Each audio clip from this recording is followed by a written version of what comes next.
Hello, one and all, and allow me to extend a warm and ominous welcome to Hinamizawa.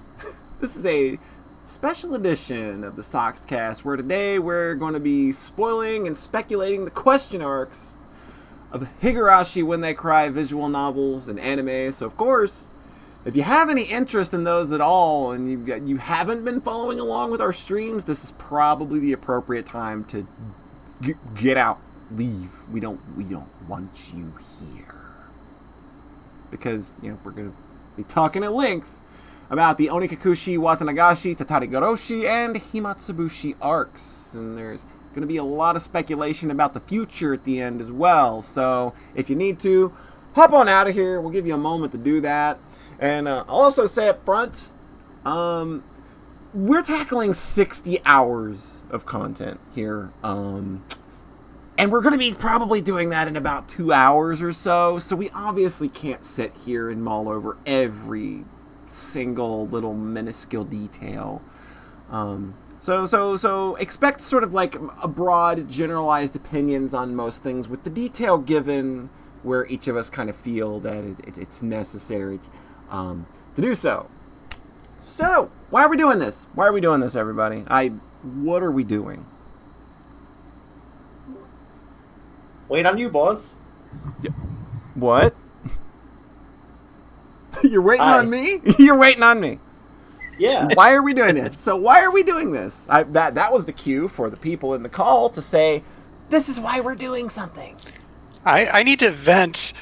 Some of these arcs gave me stomach cramps. I had to start drinking. Oh no! I love it. I love this, but it gave me anxiety dreams. This affected me in a very real way. Other media just didn't. So I'm just jumping in with that. Oh no, that's a little scary. I didn't know that this series had affected anybody to this degree. Maybe I'm just a wimp. I don't know. Could be. So, why are we doing this? Well, when I started streaming these games, we actually ended up pulling in a number of newcomers to the series. And I didn't actually expect that. So these are people who actually don't know the story and what was going on, and that surprised me. And I'm always interested when I'm able to introduce something that I like to people who don't know what it is, and seeing their reactions. So actually kind of getting the chance to kind of soak in all of these thoughts and seeing people react to things has been very exciting. So I thought it'd be a fun idea to take a few of these fine folks for a bit of it, talk shop a bit, to see where we're at with this series and where they think things might end up. So joining us this evening, we have years-long community, lovely person, and just overall one of the best pals you can have right here on the old internets. It's our good pal Raven. How's it going? Oh, it is going okay. Now it's going pretty good. I am pumped for this. My body is ready. I'm like, Yoshiro-sama, anytime you can dunk me in the swamp, stick me in a barrel, whatever. But yes, I am happy to be here, and it was so great knowing that you wanted to share this with us, because I knew you liked it, but I didn't know it was like it kind of blew me away, my expectations. So yeah, it's good we could share. That's awesome. We have video game creator and elf girl connoisseur, Jetstorm 4. Hiya. Hey, how's it going, Jetstorm? It's going pretty well. We're about to talk about a neat series of visual novels. And I'm stoked. I'm ready for it. Fantastic. And of course, we've got our good pal, podcast contributor extraordinaire. We wouldn't have the amazing arts that we have for our podcast if not for this wonderful, wonderful person. The image you're looking at right now is fantastic, by the way. Please welcome to the show, Sayara. Good evening. Domo. Domo. That is the sound of impending doom. I believe it's something about your crops. They are flourishing. So Higurashi has been, I think, it's been pretty woven into the fabric of the SNPS community since me and Rhett discovered the series back in 2006. We've kind of been there since the beginning. I've talked about it pretty loudly and frequently about the series over the years. There's probably not a single person I haven't recommended the anime to that I didn't think would like it. And Rena has graced the site's banner logo quite a few times over the years, and she did just last month as well. So it's kind of always been there via like direct conversation references, and her Lullaby's logo is also very inspired by the Higurashi logo. Like I took obvious inspiration from that, kind of zhuzhed it up in my own little way. But the influence is obviously there. Like it's pretty obvious. And somehow through all of that, the three of you have somehow remained fairly oblivious to the series until we started streaming it back in May. So to give everybody perspective of where each of you are kind of coming from, let's go over how each of you came to know of Higurashi before you got into the streams, and what your preconceptions were when you started coming in. So Raven, you've kind of been a member of the community the longest, I think, and probably had the highest rate of exposure to me blabbering about this show and this property over the years. What were your preconceptions coming into this? How did you avoid getting into it before now? Like, where do you stand with all that? I don't know. I guess I was just a little afraid of it because I knew it was mind screwy. I knew there was going to be some deep stuff. I mostly know of it because of the I don't know what we call it. There was a parody where they pretended that four kids bowlderized Casey and Friends. Yes, as the Fiesta. Yeah. And so that's still on YouTube, by the way. You can look up Casey and Friends. It's really good. I might have to watch that. Yes. Oh, you do. No, I'm not. I'm kidding. It is so worth it, even though but yeah, it was just. I kind of knew what it would be like, but somehow I just missed that it draws you in. The first part, opening scene of the opening arc, it tells you this is going to be messed up, but right after that, it somehow kind of lulls you in. It's like, but there's cute stuff in this too, and not cute like blood on a teddy bear cute. It is seriously cute. Yeah. So I don't know. I guess I just thought this is kind of the extreme stuff that's for people like horror, and I'm like, oh no. I started getting into it, and then it's like there is layers here, layers and layers. Oh yeah. We're gonna be peeling back a lot of those layers. Cool. So, Sayara. Hi. What about you? What were your preconceptions coming into this? How do you where does your knowledge of Higurashi begin before we started doing these streams? Okay, so way back in ye olden days of the internet, when Higurashi was just starting, whatever, everybody who was talking about the show would only mention about how gory and gruesome and violent the anime is. And there's music videos that people would post online that used all those violent scenes and everything else like that. So it's just this anime looks very violent and miserable.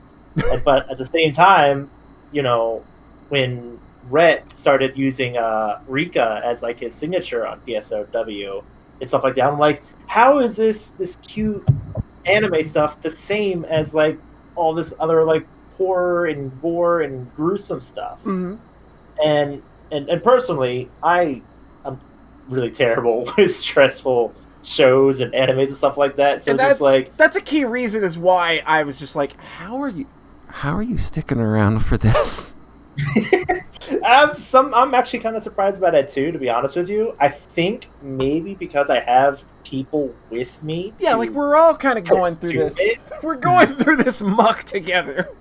Yeah, and it's just like, maybe this isn't all as like terrible as I thought it was going to be. And the fact that not 100% of the whole thing is horror, just like, maybe a piece of it here and there is like the actual horror. But then everything else is just like, this is a good story with, good plot and good characters. And, you feel for the characters when things decide, oops, we're going to actually remember that we're a horror anime. It's like, oh no, this is awful. What are you doing to me? We're about to go into oh no mode. It's oh no. We just like flip the switch from like, happy fun times to like bad times. I'm like, oh no, please. My heart. And Jetstorm, your knowledge of Higurashi prior to and any preconceptions. So I knew a few things about Higurashi going into this here, from like way back as well. I knew that you were a fan of it from the website, and I think I knew like other people were as well too, but I don't know how many people were into it. And I knew it was based on a visual novel, and I have a rule of media with things based on visual novels, especially after key stuff, is I like to actually read the visual novel first. Oh, yeah. Before doing things. And I typically follow that rule for a lot. So actually I decided to join you here because I was like, oh shoot, I can just read this along with Polly. It's a fun time. Nice. So that's actually why I joined in. I was like, okay, tell you what, I will join in for it. But I knew what Higurashi was like before then. I could tell people it was based on a visual novel because of that. I'm going to take you way back a little bit, actually. I have a fun little story. Okay. I had a person I was with in the military. We were in the same class in tech school. He was kind of he was from Kansas. He is kind of this right wing sort of, like gung ho military person. Oh boy.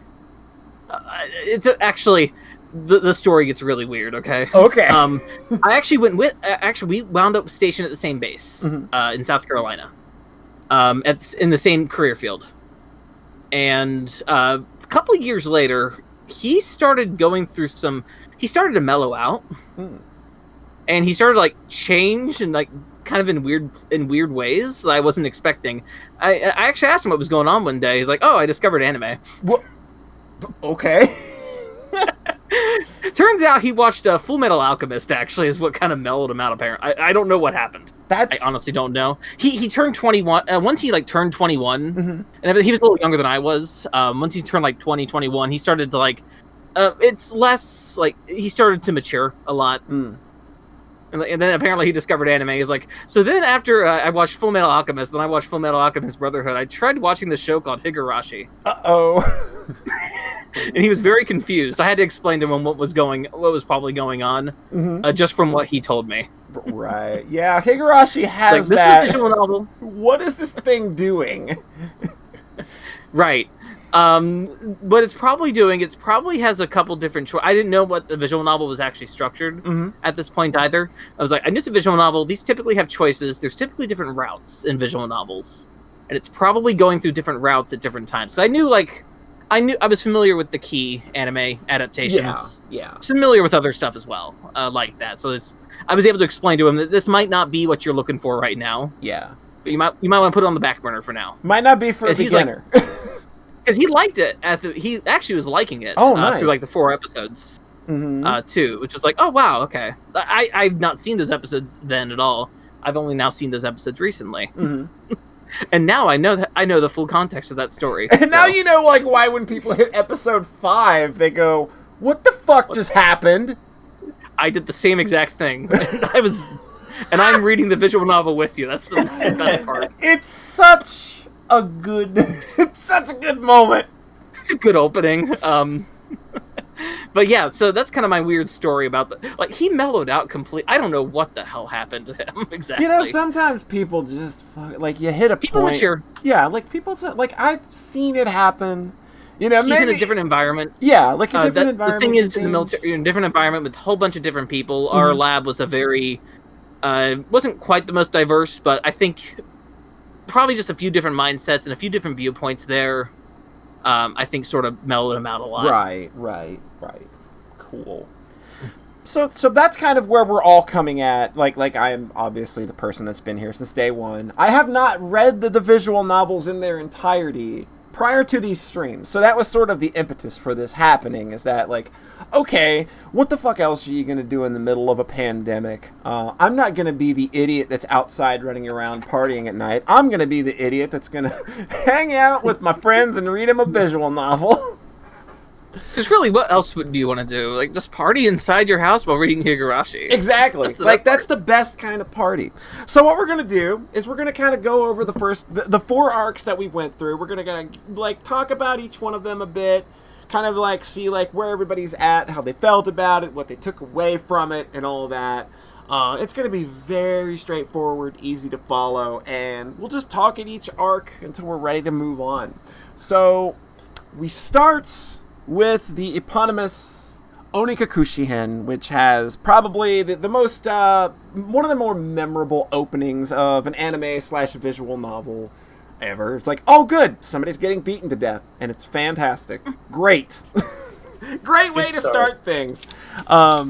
The visual novel, like, this is used to greater effect with the way the reveal at the end kind of happens, because of the way they kind of skip the details, in a way, but those details are actually up front, and like, so we'll talk about that in a moment. But this is where we're most asked to not think too much. You know, they're like, the Onikakushi is where you sit back, you let the story wash over you, you get pulled into the world of Hinamizawa. And so what was your first impression coming off of those first couple of streams, where it's just like, oh, there's just a lot of like fun chapters with general like school kid silliness, and there's not a whole lot ominous going on in these first few chapters, and you gotta kind of be wondering what's going on, but you know, start forming opinions of characters. So who wants to get us started? Like, what were your initial thoughts coming into it, like with this thing starting to rev up? I felt deceived. I'll be straight up, because, you know, I've heard all the time, oh, well, Higurashi is this violent anime, you know, it's this and it's that. It's just like, but they're just playing cards. They're having fun. You know, they're going to like a festival, doing all this cool stuff. Why is this like considered a horror anime? You've been bamboozled. I've been bamboozled. They did a Sayara, a bamboozle. Who else? I wonder how much people. I'm wondering how people were introduced to this when they were first reading the visual novel with the original release, and like, you know, just what kind of whiplash that is, knowing what you may have bought and having this, and then what becomes later on. Yeah, for this first arc.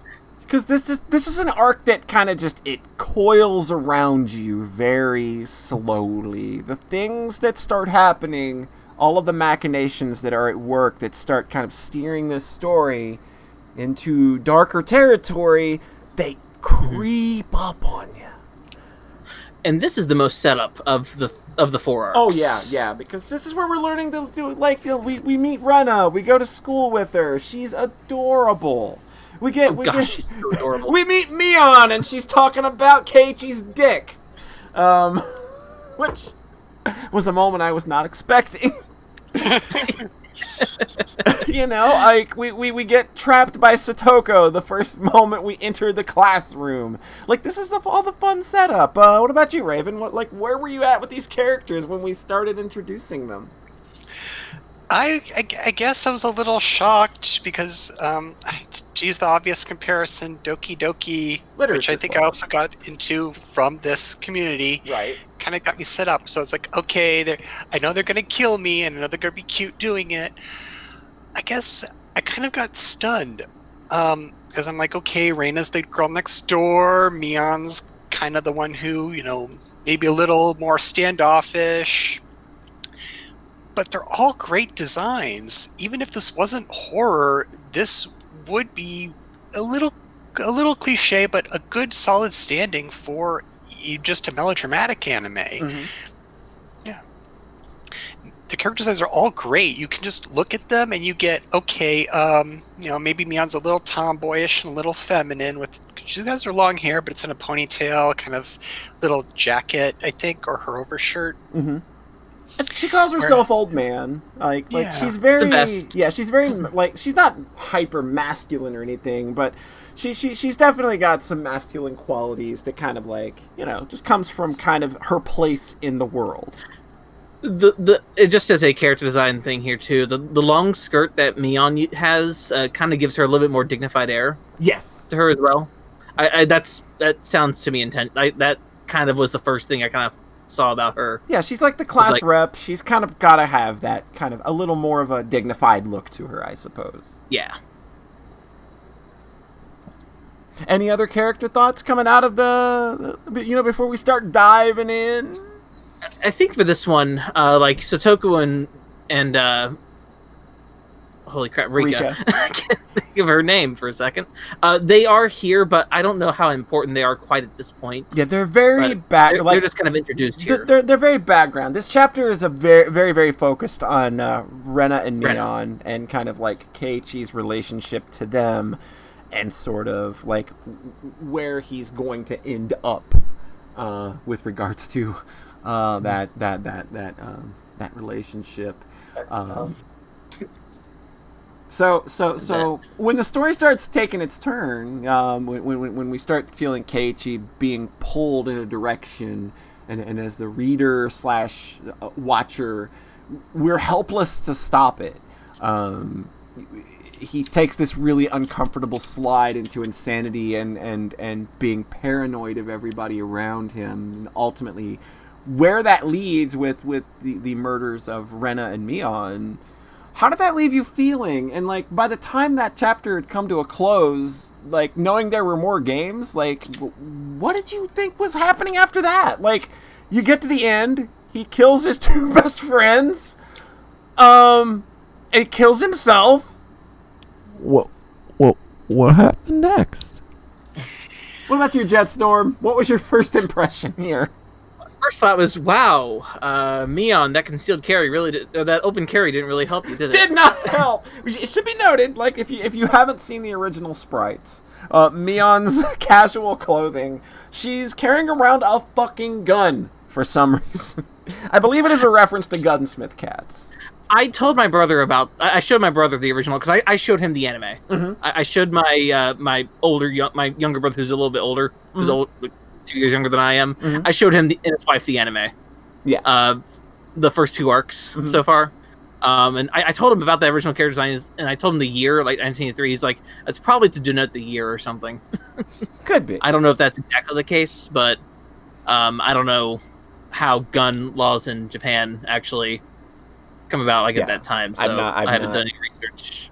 Yeah, I've not studied that, unfortunately. But as for the actual character turns, though, yikes, Kate. So I definitely think that this introduces that we need to be wary about Keiichi's point of view for a lot of things, and probably to influence any stories ahead of time as well. We know that, and actually Arc 3 touches about that too, I think. But Keiichi's state of mind is definitely in question, especially with his paranoia. And how other people have told him things that he probably didn't need to know. Then his curiosity kills him. yeah. Like curiosity takes him down a road. Like he's presented with something and thinks about it in the worst possible way. Like maybe these people didn't mention something to him because it really wasn't in his best interest to know. And maybe they were wrong for hiding it from him. Who's to say? But he goes down this road of paranoia because he thinks that everybody's lying and hiding things from him, and now he's like his friends have taken on this devious kind of air. Like they seem like they're literally out to get him, or they know his every move now. And the three characters who kind of tell him about this are people outside of his friend group. It's, of course, Tomitake and Takano. Who end up and dead. Oishi. So we have to mention that. Tomitake and Takano end up dead. Right. Well, this and one... is Oishi as well. Really? Oishi dies in the first one?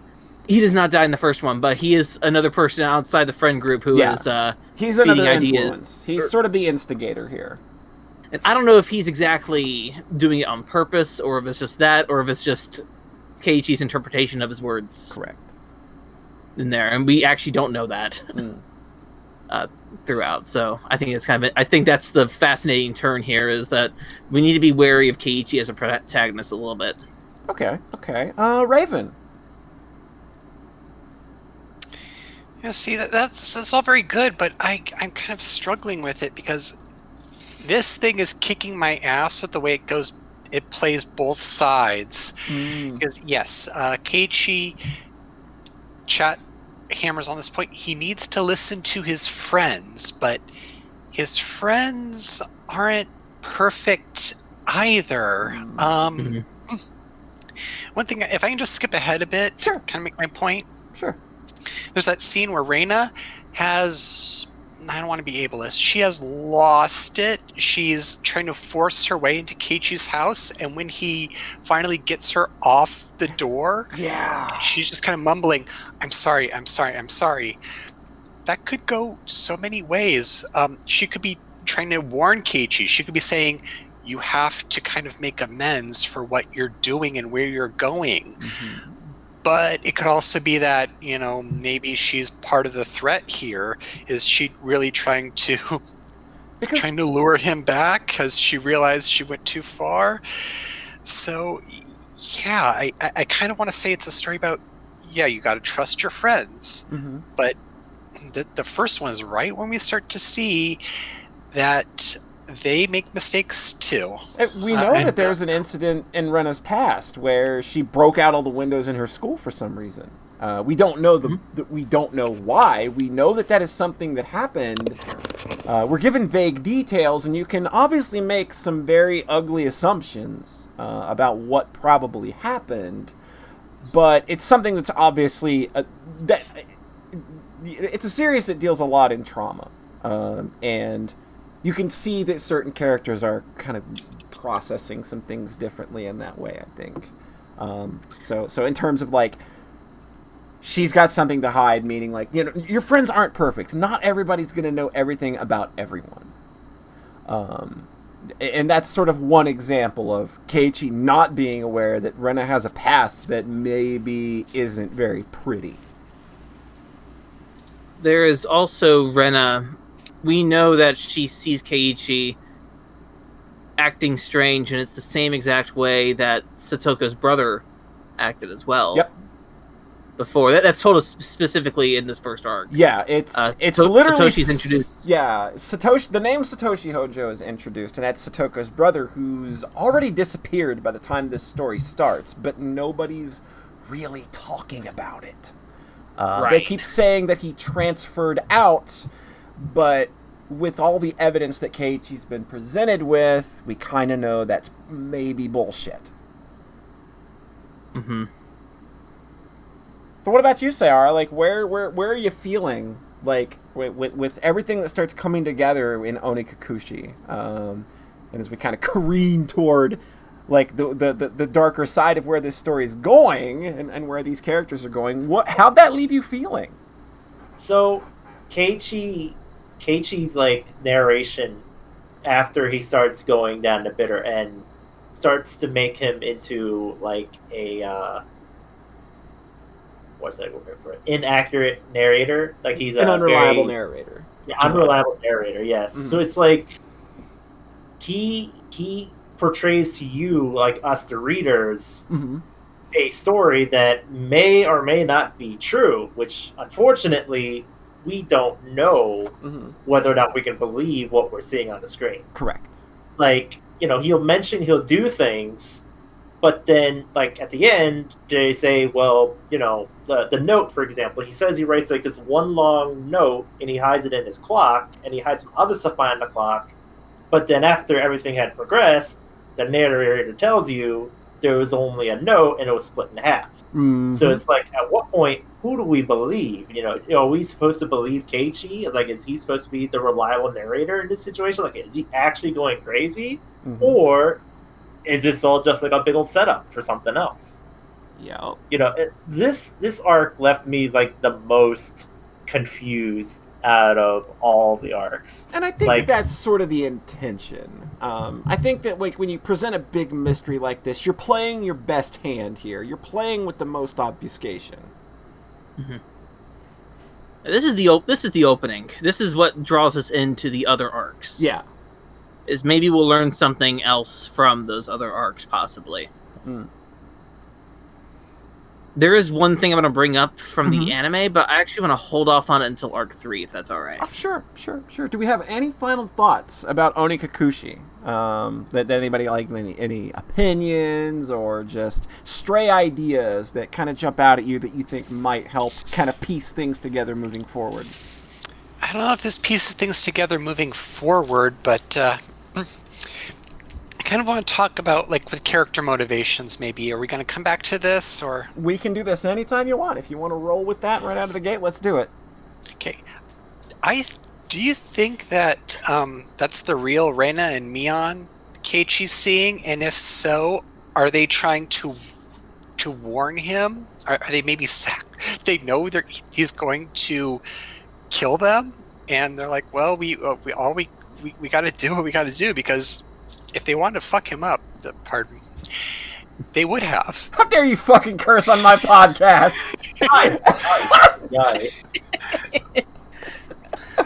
Sure, so I want to hear y'all's thoughts on this. I have to step back out of this one because I know.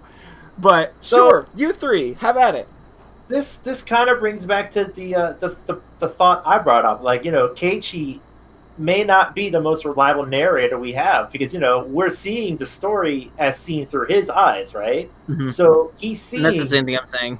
Yeah, Mion and Reina are like these crazy people, and they're showing these like really crazy, violent reactions to things that he's doing, and he's like, "Why are they acting like this? I have no idea what's going on." It's like, that's what we're seeing. We're seeing it through Keiichi's eyes. So, while we may think, the audience may be like, well, that doesn't sound right. To Keiichi, this is as true as daylight, Mm-hmm. Okay. Now, no, okay. There's another part, but I think I'm going to pick it up later. Okay. What about you, Jetstorm? Any follow up on that? I pretty much agree with Sayar on this. In this particular arc, at least, I do not trust 100% the information given, but that's not in like in more of what I expect the story to be doing right now. I don't know what at this point, at least in this particular instance, Rena and Mion and what information they're giving Keiichi. To him, it feels like a threat. It could be a warning, though. The dialogue is written to do either or. Yeah, like that's very impressive. Like, it's very impressive. It's very impressive. Like, something that always impressed me, and like something that wowed me the whole way was like these characters. The things they're saying could be interpreted either way. Like, because what they're saying is like it's not necessarily with malicious intent. It's just kind of like the way that it's being voice acted or the way that it's being presented to you. It leads you down that aisle. I was like, is Keiichi the most reliable narrator right now? Is he just like not hearing things the way that, is paranoia playing a big role here? Mm-hmm. And likewise with Rena, specifically Rena, who could be interpreted as trying to save her friend from something else that happened to a previous friend. She is, of all the characters, she seems... And herself. She seems the most afraid. She seems like... She is obviously the one that cares the most about Keiichi and what's going on, because she tries many, many times to reach out to him. Like, if Keiichi is pushing everyone away, she is desperately trying to... She's the one who follows him. Yes. Like even in her final moments, it's just like the way even when she's carrying a hatchet. Yeah, even when she's carrying a hatchet. And to be fair, anybody coming at you carrying a hatchet is like, okay, that might be a little, even to anybody just not paranoid, that might be a little suspect. Yeah, Rena might not like. I would have maybe hidden that hatchet. This might not be the first time that comes up. Like, maybe don't bring the hatchet with you. Right.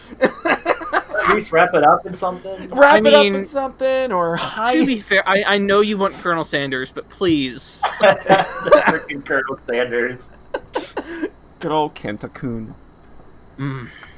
All right. So are we good? Are we all satisfied with where we're at with Onikakushi right now? I have one question. Sure. It's kind of a general question. Mm-hmm. Like going from the visual novel to the anime. Mm-hmm. Certain characters show up at certain points of the anime. I wanted to bring this up actually at Arc 3. Okay. And, I think I know who you're talking about. And they only show up for like a few moments. There's a couple of them that do this, that show up in the first arc, and then they show up in different arcs, and they have a very similar role. Is this like done in like the sense of just trying to make a quick character and just be done with it? Like, we already have this established character, let's just use them here, there, and everywhere? Or is there a reason why certain characters there might be a reason people are where they're at? I won't say more than that. I'll just say that that's something you might want to wait on an answer for. Wait on the answer arc, you mean? Yeah, like who specifically is showing up? Who's got you confused right now?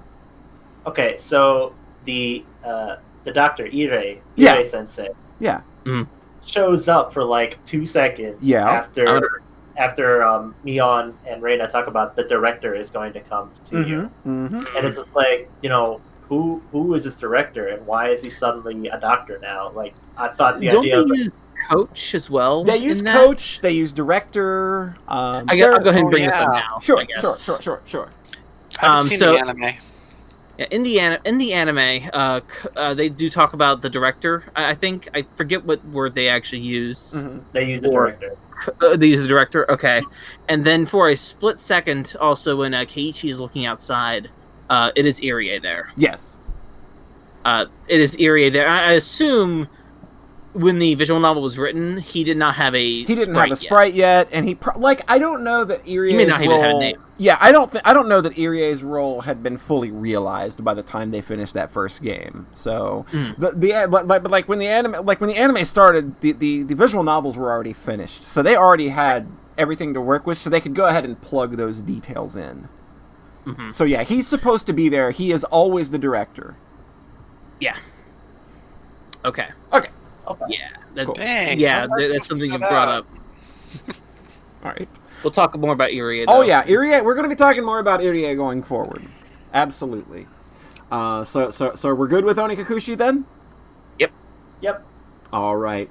So next we move to Watanagashi-hen. So, the next time we dive in, and right off, we are right back where we started with the same group of friends engaged in more fun club activities and generally just a lot of goofing around. How'd this leave you feeling initially? What the hell is going on here? I just killed all my friends like not 5 minutes ago and I committed suicide by scratching my neck out. Why am I alive and having fun with my friends again? And the anime, like Raven has not seen the anime, right? Oh gosh. No. Gosh. So episode Opening.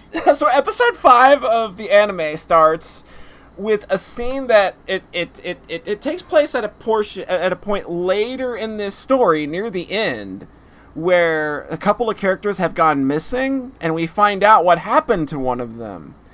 So Rika, we get an opening scene and she's standing there, she's confronting Mion, and she just kind of slams the butt of a knife against a wall and just kind of like is breathing heavily, is just kind of like disoriented, and then just starts stabbing herself in the fucking head. And while Mion just laughs and laughs and laughs. It's a cackle. It's amazing. So the anime, you don't get that in the visual novel. We don't actually know what happens to Rika in the visual novel. The anime actually elaborates on how Rika met her end. And you get that at the start of the second arc. But in the visual novel, we just jump right back into happy fun times. How was you feeling about that, Jetstorm? I expected it. I was like, okay. I think I knew what I already knew a little bit of what was going on. Again, I told you that story from before. So I knew what was going to happen, at least in this particular case. And how this is where Keiichi has the best scene. Oh god, it's not in the anime. Yeah. Oh, yeah. You had the best laugh, I think. Oh god, yes. I will never forget the maid scene. Oh my god. Oh my god, the maid scene is one of the most intentionally/unintentionally horny things I think I've ever had to read or experience during a stream before, and it was simultaneously the funniest, but also this is actually pretty hot kind of things going on my stream. I had the exact same feeling, and my miserable manhood was... I think it's actually relevant to one of the larger themes of the game, actually, which surprised me. I'm like, they're saying something here, or at least I imagine. You think so? What are they saying? Well, kind of off on a tangent here. You go back later in that arc, that's where we meet the nameless otaku who are just... They can't really just look at the pretty girls and eat their sugary treat. They have to be pervy and gross. Yeah, right. Where Keiichi has more or less consensual whatever it is. I don't know what I'd call it, but it's pretty sure that Mion's enjoying teasing him. Yes. Reina's oogling him, and it's all okay. But when you get into the otaku, they're like intentionally getting shit spilled on them. Yeah, that's a really gross part. They've been really gross. Yeah, they're just being gross. Yeah. And the funny part about miserable manhood scene is when we were doing that, when we were reading that chapter, I was like probably 5 days out of hernia surgery, so I couldn't laugh. I was if you go back and listen to the commentary of that episode in particular, I'm sitting there, I'm literally screaming like, I can't laugh. You can't laugh because if I laughed, I would literally fucking hurt myself, and so I was not expecting that. 5 days after hernia surgery. And you had not seen the visual novel yet. No, so I didn't know this scene existed. I did not know this scene existed. And it was like, there were so many emotions at once about this one particular... And Mion's voice actress, give her fucking medal for this scene, because she is playing it up in a way that is that is the horniest I have ever heard a voice actress before. Jesus Christ. She's just laying it in about how much he loves the feel of the uniform against his skin. And I've made you your ideal woman. All I'm going to say is that immediately after that scene, I think the day after, I drew a fan art of my main character, Alf from Silas, in the maid outfit. Wholesome. Beautiful. That's so wholesome. And I'm like, I had to. It's wholesome horniness. And it is. Because it's consensual. It's these characters that have a camaraderie that's already established, that it's not gross, it's not exploitative. It's just this is a believable way that these characters Plus, he lost a bet. Yeah, you lost a bet. You're gonna be in the club. You gotta pay the price. You gotta. Now you gotta walk home. Now I gotta walk home, and then your dad sees you. And then your dad sees you, and it's a little awkward. Oh, son, I need you to come. I need you to come to my studio. Oh no! So in Arc 3, we finally find out what he does. Yeah, in Arc 3, we finally figure it out. So this is the chapter where, along with kind of opening up our characters more, we're also given a look at Hinamizawa's history as well. And now this village is very tightly knit. Like, you mess with one of them, you're messing with them all, so to speak. And we see how that gets fed into sort of the modern conspiracies surrounding the string of deaths that have been going on and their involvement with the damn project. And, of course, like, how all of that relates to the curse of Oyashiro-sama. And I think that's a lot of real important stuff there, is sort of, like, starting to kind of build the mythology around the village. What y'all think of that? Do you think that's really, that's some fun sort of world building? Because I've seen, like, some differing opinions that people kind of don't like it when these games go off in that direction because it's taking away from character time, I guess. But I feel that, like, the village is just as much a character here as these individual characters. You absolutely need the village to have this kind of lore to, help either instigate maybe it is a curse or maybe it is a conspiracy. It's like you need to have, like, that kind of lore to allow either branch to extend outward, because, like, you can just say whatever, and it's like, oh, well, obviously it's one or the other, but, like, letting both types of stories blend in with each other, like, the ideas of the Sonozaki family used to be like this big Yakuza gang, and maybe they're actually, or maybe there is a curse, or maybe it's just assassins, nobody really knows, and that really makes it that much better, knowing that there's this huge history to go with it. Yeah. There's a lot of media and a lot of games that use a place as a character, or as, like, its setting as kind of the basis for its, everything that goes on around it. Majora's Mask uses Termina, or Clock Town. Oh, yeah. Yeah. You have the Crossbell Legend of Heroes games use Crossbell. Yeah, that's a big one. Crossbell is definitely this kind of thing. And Hinamizawa is the exact same thing in this situation. Yeah. Where its history is as important as, say, Rena. Yeah. I think. Yeah. That the history of Hinamizawa, which we get more in this one, and is very important to both its characters and to us, the people looking in. Yeah. Likewise, for this particular arc, there's a difference between Keiichi here and also between arcs 1 and 3. I think in this arc, Keiichi learns more about the history of this village and is more accepting of it than the other two arcs. Yeah, he's also more reliable, I think, in this arc in particular. This is a big arc for Keiichi, because this time he's playing the role that Rena had in the first arc, which was, I'm going to believe in everybody no matter what. Even if they have done something terrible. Like, these are the people that took me in, they accepted me. And that's admirable. And he carries that through all the way to the end of this arc. And admirable or not. Because it is obviously much to his unfortunate demise. But it's really great to see Keiichi kind of have these big moments where, okay, he is capable, but he's also still kind of making a lot of really dumb remarks. He's still really dumb. I mean, a lot of bad decisions. One in particular. Saying the wrong things. And in this arc, we're introduced to the idea of Mion having a sister.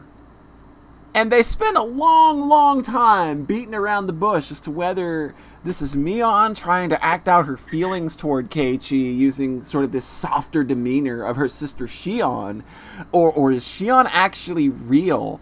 So who here was on what team during that part of the story? Like, who thought it was Mion all along, and who figured out that there was an actual sister? And how did it feel when that shoe finally got dropped at the toy store? I knew right away. Oh, you knew right away. I knew what this was doing. I knew that shoe was going to drop at some point. I was waiting for it. Okay. So hard, because I like, this is way too convenient to not use. It felt different. Shion felt very different, way too different. Yeah. To be just Mion. Yeah. And even though we do get a softer side of Mion in this arc, like it's a very unfortunate and sad side that we get to see, because we obviously see sort of like her kind of reacting to the way Keiichi kind of thinks of her. Yeah, it's. And I don't want to call it a character because it's obviously a choice in a visual novel is what it is technically. Absolutely, that's how they describe it in the after party. Yeah.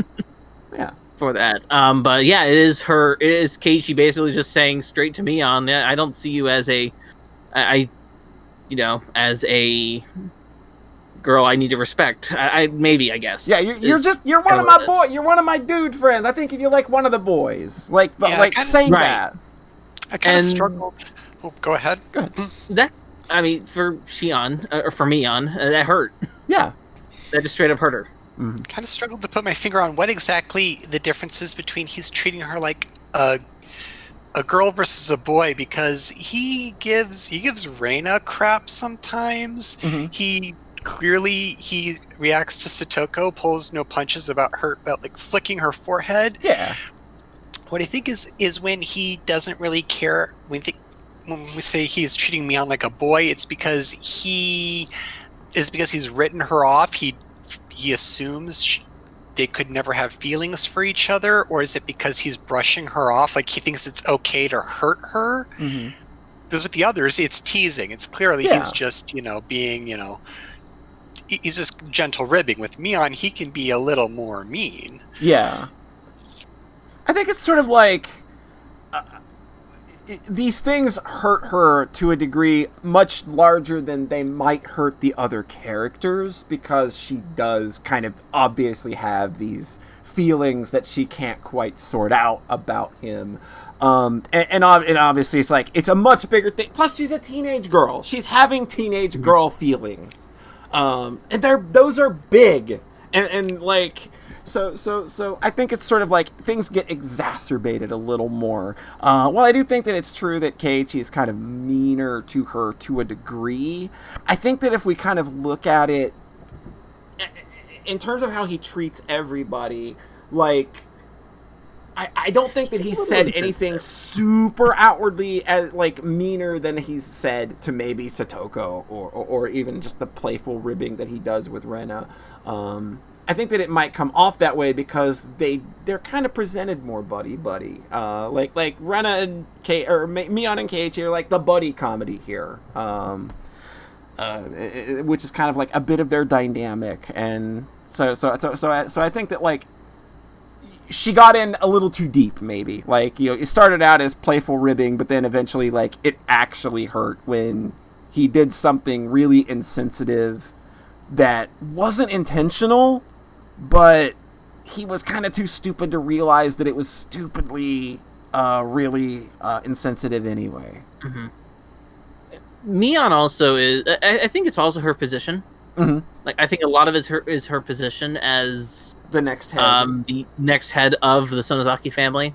Her position as the class president, and her, at least in Keiichi's side, and also he's Mion is a year older, right? Yeah, I think something about that. She seems a little old. She seems like at least like a year older. Yeah, in that case, so I think it's probably a little bit of that too. Mm-hmm. At least in his interpretation of how he sees Mion at this point. Yeah. What about you, Sayara? Any thoughts? Well, I was going to say about how Keiichi treats Mion as compared to everyone else. I feel like it is similar, but it's just how do I want to say this? The story makes you want to feel more bad for Mion than anyone else in the story. Like it's made out to be that way, even though it's the same kind of level of teasing and like mocking and stuff like that. Mm-hmm. Like they really want you to remind us, like, hey, Mion has feelings, and you're going to feel her feelings now. Because she is important to the story. Yeah, but, like they have that whole flashback with Rena trying to like talk her into just like being fucking honest about it. Like, that scene hurt me so bad. That scene really, really, really hurts. It made 2 fan arts even. Yep. It was around this time I started doing obscene amounts of fan art for Higurashi, and I think both of them are on display on like the one of them is on the wall. Yeah, we got melted ice cream. Melting ice cream. Yep. Ah, man, that I was on team. I hope this is actually Mion just trying to be Mion, like trying to get involved with Keiichi, because that would have been like a really nice thing to have happen. Yeah. So when Shion became like the real thing, it's just like heartbreak and frustration. Yeah. I was just like, no, like that, like when they go to the toy store and that, like, they run into each other, and you like that moment where it's revealed, and then Shion is just driving the knife in on purpose, like literally buy me that same doll. Like, oh my god, what a devious bitch! She's just on her way to steal your boy. Oh my god! Basically, that's what happened. Yeah. I think she's still my favorite character of this whole series. Shion adds attention to this storyline right away, when the veil comes off, and she's also like the catalyst for getting like she is the one that sneaks Keiichi along with Tomitake and Takano for their intrusion into the ritual storehouse. So she's our catalyst. She is the catalyst this time, which kind of sends Keiichi hurtling down this really, really bad road. So we get to a point where Keiichi's kind of starting to break down again, but this time he's doing everything he can to believe in his friends. He feels this incredible weight of responsibility this chapter. He wants to make everything right, but he keeps getting deterred and making the wrong decision at every single point until we finally reach the climax where Satoko and Rika have gone missing. And that's we hit mode because the mayor is also missing. It's a different set of people missing. Of course, also there's Tomitake and Takano. Immediately after Watanagashi, they're off again. This is after they've went into the ritual storehouse. So Keiichi's like, "Oh shit, Shion, we went in there too. We're kind of fucked." I mean, Tomitake just dying was hilarious. Yeah, because I mean, why not? Poor guy. But we reach a story where Rika and Satoko are missing, and after some excellent detective work by our girl Rena, we and a rightful browbeating. The browbeating she gives Keiichi in his house the morning before they kind of go off on their final adventure to go see the person responsible. I think that's a great moment, or like another great Rena moment. We get a lot of those in this series where Rena is kind of like the one that's going to center Keiichi's view here and kind of put him in place. She's going to take his nose and rub his face into the poop he just put on the floor. Oishi's over here doing what he does. Thinking the storehouse is a drug factory. Yeah, it's a drug factory. Why not? Like, that's gotta be what it is. Oishi's got so many great ideas. And we arrive at the culprit's front door. Can't touch the Sonozakis unless there's an incident in there. Yeah. Hey, Keiichi. Oh god, the way that Rena just like looks at him. Oh god, if looks could kill. If that girl had an axe on her at that point in time, I dare say that situation would have ended a little differently. But yeah, like the plan is basically, look, I can't go in there in any official capacity, but if y'all go in and maybe risk your lives and maybe something bad happens, I can go in. And Keiichi's like, sure, okay, I owe this. Right. I owe this to Mion to do this. I owe this to my best friend. But he's still an idiot. He's an idiot. His heart is in the right place. But he is an idiot. A goddamn idiot. Can we track like the rise and fall of Keiichi Maebara? Because at one point I thought I had this galaxy brain thing where I'm like, oh, when he starts to stand up for himself, that's when things go good. And when he kind of decides he's just going to go with the flow and be, a little wishy-washy about it, then things go bad. Right. I think I may be over trying to look for patterns, but I think that's what I caught on. I'm like, okay, when he's trying to kind of own up to his responsibility, or maybe gently push people, things kind of go better. But when he's like, oh well, it would be easier, like Rika says, I'll take care of everything. Yeah. When he's like, okay, yeah, I have no responsibility. Mistake. Yeah, because the moment that happens, she's gone the next day. Yeah, but when he was like, maybe I should talk to her about it. Maybe I should be honest with my friends. Things start to look maybe a little better. I think I might be trying too hard. I may be clutching at straws and playing this the wrong way. All speculation is good speculation. To those of us that know what's going on, like, we live for this shit. So speculate away. We love it. Oh, good.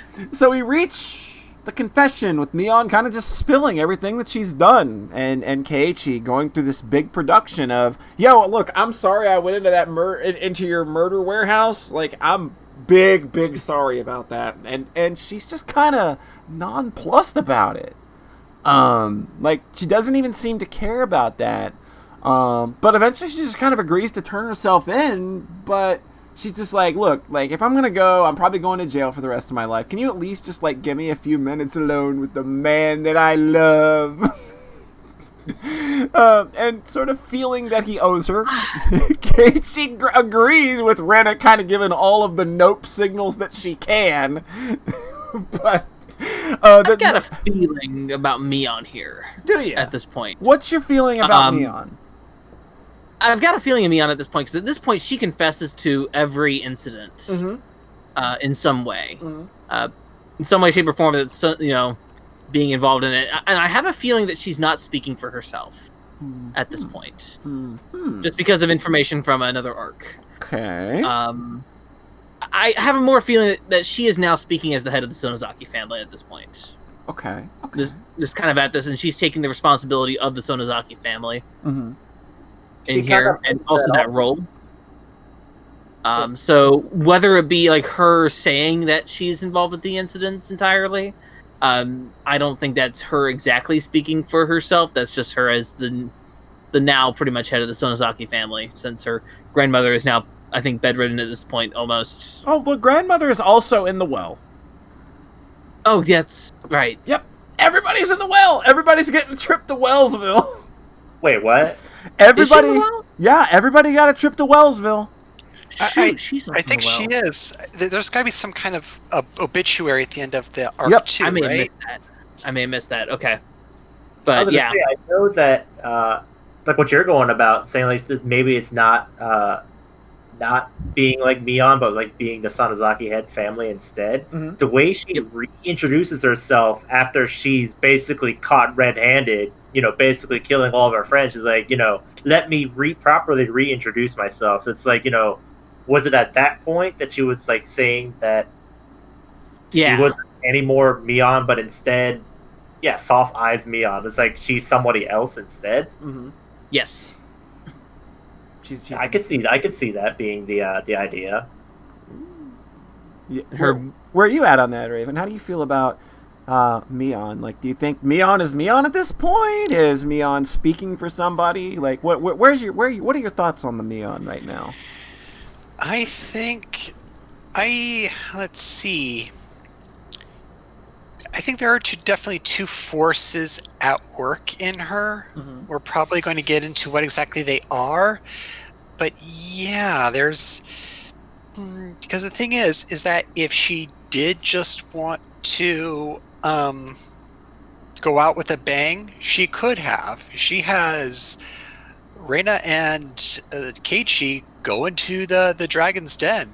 Yep. And she manages to kind of like... just for kicks, tortures her sister in front of Keiichi. Oh, that's a rough scene. And again, Keiichi doesn't. Maybe he's afraid of her, but he doesn't stand up. He doesn't say, "That's enough, Mion," or "You got to let her go." He just lets it happen, and it bites him in the butt. So yeah, I think there's a duality there. This game plays a lot with dualities. She does mention a lot that there's a demon inside her. Yes. Especially in Murder Basement, where we're literally crucifying Keiichi now. Go to Murder Basement. Oh, the Murder Basement. So I guess my point is that if she did want to just, make Keiichi, if he was just like the cherry on top of her murder sundae, she could have done it at any time. Yep. There's something deeper going on in all of this. But yeah, I do think there's another side to Mion, whether it's a capital D demon or whether that's just her rationalization. I don't know. My brain is mush. Gotcha.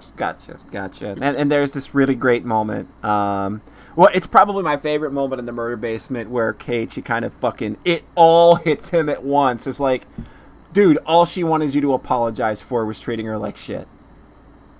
I think that's like one of my favorite moments like in the entire story is like when he's there like and he just kind of resigns himself. He's like, God damn it, that's what I didn't do. Like, she didn't give a shit about you going into the ritual storehouse. Yeah. It was never about that. And like in that moment when he realizes, and he basically just gives himself up. He's just like, like if this will sate like whatever's wrong with you, by all means, take it out on me. But even then, he's kind of standing up for himself because he starts using his silver tongue, and playing with Mion's feelings. If he just had gave himself for dead and was just like, okay, whatever, I die now. That would have been like, no, Keiichi, you're just letting other people use you. You dang dish sponge. But no, when he tries to sacrifice himself, he does it in the noblest way. Yeah. With a big speech, and that's like his only talent. Like, it's his talent, and ultimately it's what spares him, because she does, like, all she does is she zaps him with the taser or with the stun gun. She puts him out, and he just kind of wakes up, and we kind of reach the very weird sort of epilogue for this chapter where things. Oh, God, the epilogue. Oh boy! Hey, Oichi, that was Murder Basement, wasn't it? Weirdest epilogue of the 4. So Keiichi is miraculously spared, but he actually ends up stabbed by Mion trying to give her the doll. It was so frustrating. She shows up at his house. She warned him, like, if you ever see me again, I'm not going to be who you think I am. And he goes out to meet her anyway with the doll and tries to give it to her, and she just fucking stabs his ass. And she stabs it, and she has a very important line. I think it's very important. Is she says, I did it. I killed everyone I wanted to kill. Killed everyone I wanted to kill. And I think that's a very important. It's a very important line you might want to keep in your head going forward. I think that's very good stuff. So he's in the hospital, and our good boy Oishi drops by with some porn and he's got some cigarettes, and he's got some pretty big bombs to drop on Keiichi at this point. That's the only word you have for it, bombs. Oh boy! So Shion is dead. Shion fell from an apartment window in Okinomiya. That's the first bomb that gets dropped. The second bomb, the one that's just... Wait, what? They found Mion's body at the bottom of the well with Rika, Satoko, the mayor, and Oreo. What? That's right. Yeah. Okay. Yeah. That's okay. Yeah. And I remember the coup de grace is that through an autopsy on Takano's body, they found out that she was somehow dead 24 hours before Watanagashi. What does that mean? The dead are walking around a lot. right This now. is why Oishi is a dirtbag cop. I know there's thematic reasons why he has to drop the bombs the way he does, but he's talking to Keiichi like a suspect. Yeah. He doesn't say, here's a gift I know you'll like, not something I like. He gives Keiichi a gift. He's like, here's what I like. Yep. Bad pervy, not the good pervy. Not good pervy. And it's like, he doesn't really say something like, well, you know, he might have said, okay, well, Shion's dead, but she didn't suffer. Don't worry about Mion. He could have just said she's dead. You don't want to know the details. He has to give Keiichi the third degree and then be like, well, we actually think Mion died right away, so... Yeah. The reason why he did that is because, you know, according to Keiichi, Mion stabbed him. Yep. Yeah, so it's just like, are you sure that Mion stabbed you? Because she's been dead since the day that we found you in the well. And the worst part is that Shion died as well, I think on the same night, or at least similar. Yep. It was the same night, yeah, that's right. Even though Mion also said she killed her too. Like, they make it sound like that she killed Mion killed Shion also. Mm. Like, the anime does that as well. It's like it like literally shows you. It actually shows. Yeah. Oh wait, so that's a clue that we in the anime we know Mion didn't die, or that there was a Mion killing people. We only see Shion's body after the fact. Yeah. In the anime. Okay, because there's that galaxy brain where it's like, maybe the sisters planning this out the whole time. They're working together, but they want there's to take the rap. And there's Takano. That's a dilly of a pickle, huh? I'm going to save my thoughts on Takano for after arc. Okay. Because I have suspicion. And Keiichi, unfortunately, is killed by what seems like an apparition in the hospital room with him of Mion. You see her in the mirror.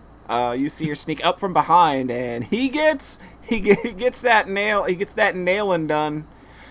She's doing some architecture on that hand of his. It's real. Woo. So yeah, I was in a hospital earlier this year. I did not need reminders. No, that's terrible. I hope nobody tried to hammer three. I hope nobody tried to hammer 3 nails into each joint of any of your fingers. I think that would be a terrible fate to meet with. This is where you get like a stick and you just like keep smacking the stick underneath your bed every time you get back to your hospital. Yeah, there you go. That's all you got to do. That'll keep like, that keeps the Mions at bay. Yeah.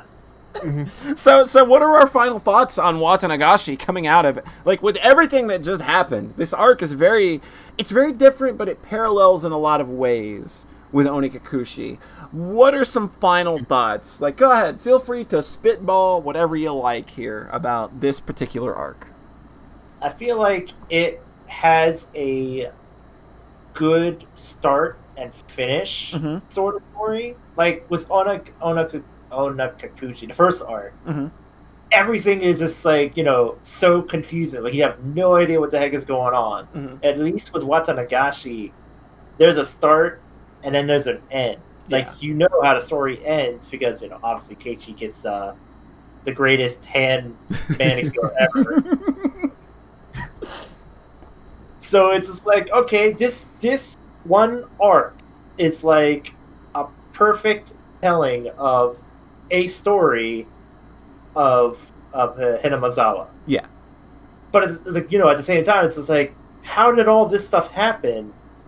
But then yet the first arc happened also. Like, are we supposed to be like, neither of these two stories are related?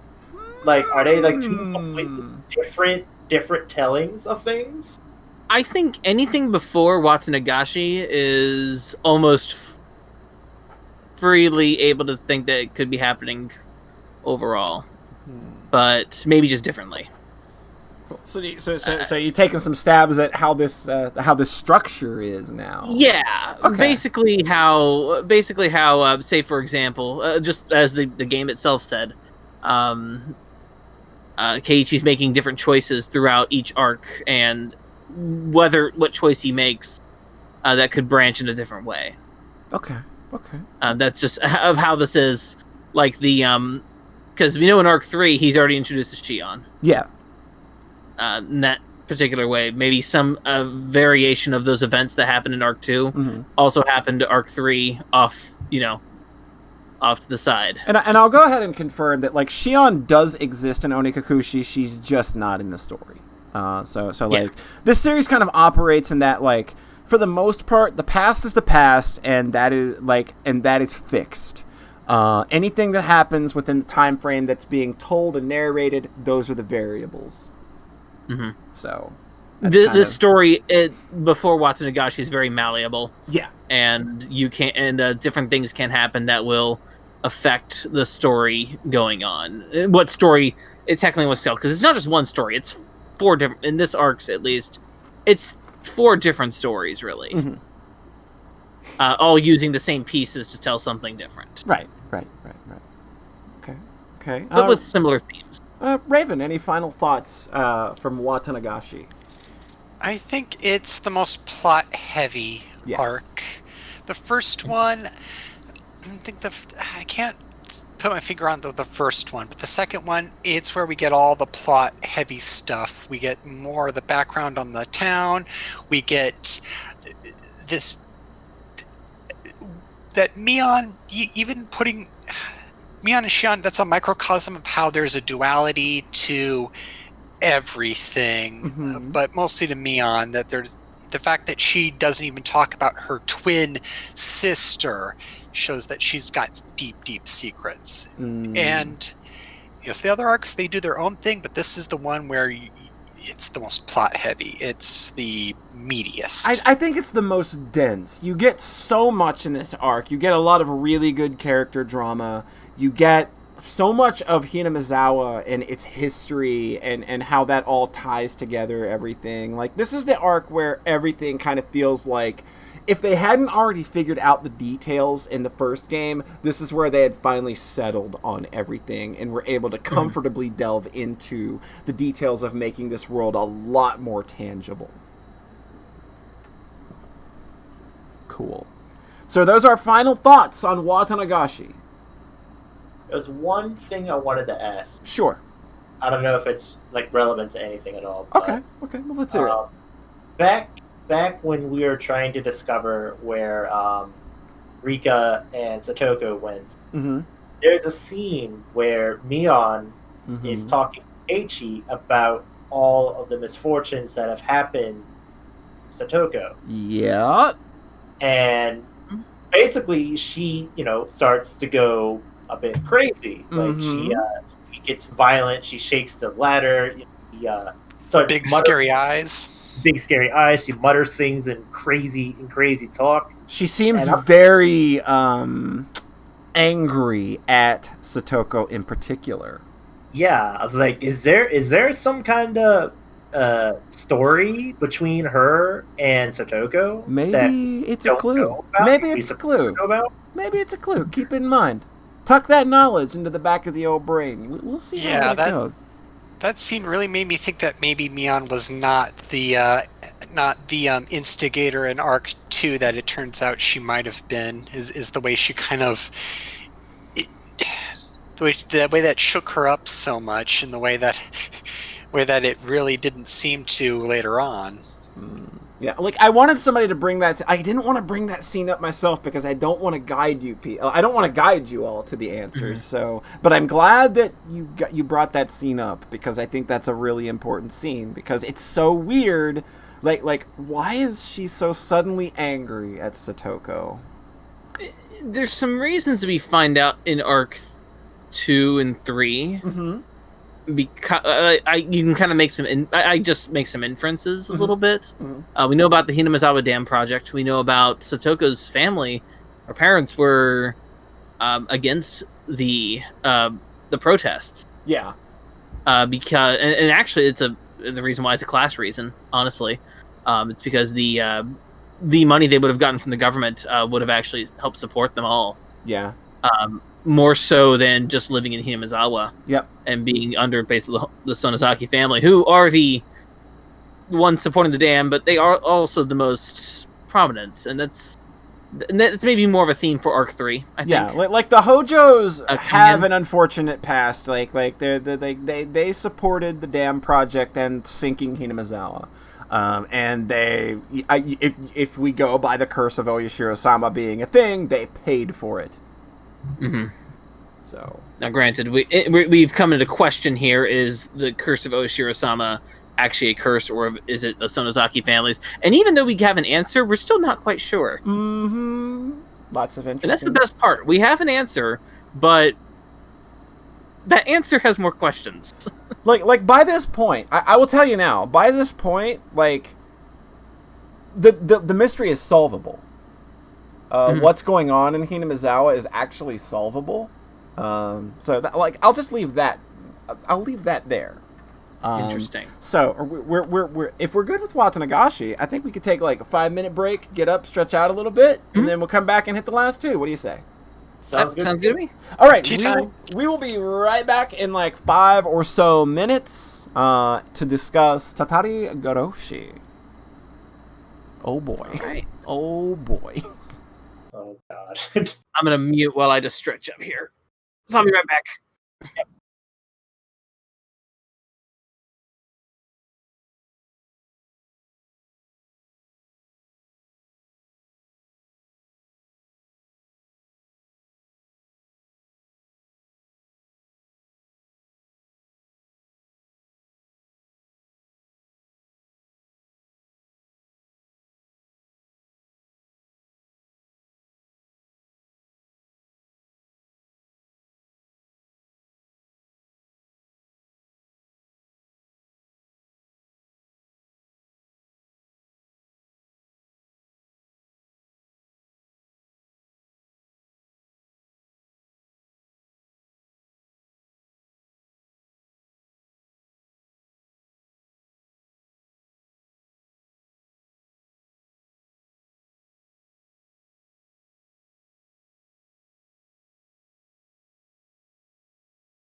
Also, thank you, Tingered Gemini, for the 1,000 bits. I know that I didn't mention that. It was insensitive of me. I apologize. But yeah, again, like we were kind of in the middle of a show, and I didn't want to. So, I don't think that you're here, but I'm putting it out there that I said thank you anyway. So that's that. I'm here. I'm here. Yo, how's it going, Sayara? Going good. Going good. Cool. This has been a very damn good discussion so far, by the way. This has been fantastic. Like, y'all are like picking up on a lot of the things that I wanted you to pick up on. Because like I said, I don't want to guide you because that defeats the purpose. So you picking up on that scene in particular, like, was just like, oh, thank you. I have like my entire set of notes It's just like 90% of it are questions. Good. I like questions. I may not be able to answer all of them because obviously I can't spoil the story for you, but I might be able to help contextualize things. Mm-hmm. There was one thing I wanted to mention, but I guess we're kind of past the point. In the first, like in the anime, whenever they show anything that's like a flashback, you know, like episode 1 and episode 5, and then later in episode 15 or whatever, they do like that kind of like hazy blue-green effect or whatever. Yeah. Like showing you like, oh yeah, this is a flashback. This is something that does happen at some point. Yeah. When did that ever happen? Pardon? When did that scene ever happen? Because some of those might be being done for the benefit of the viewer to kind of remind you.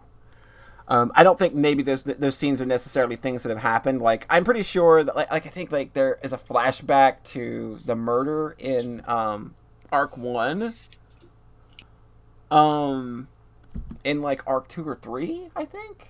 It's been a while since I've seen the anime. But give me an example of a scene that they flash back to in an arc. Okay, so in the beginning of Arc 2, the scene was Rika. Right.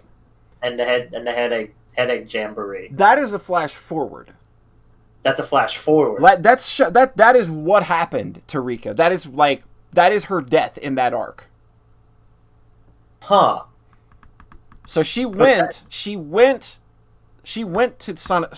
Mion's place for a reason. Huh. Was that ever said in the visual novel? They don't go over that in explicit detail. No, they don't. Like Rika's death is not elaborated upon in Watanagashi Hen.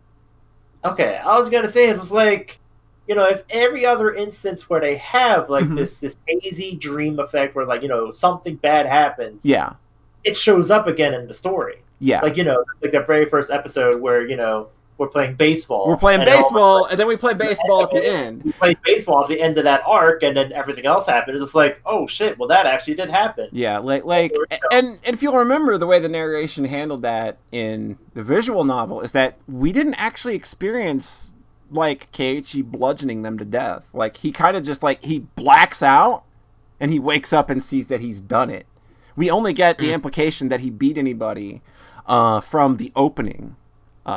Where like he gives the last bouquet for you speech.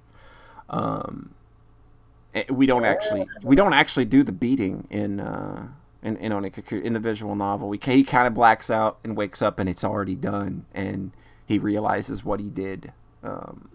And some stuff is like obviously done for the benefit of the anime. Like things like that where you do like a flash forward like. The Rika scene, because that's something again that gets established after the fact because the anime is already done. Like it's being done after the visual novels are finished, so we know how Rika died. So that's why they can lead with that in episode 5 is because they already have established that.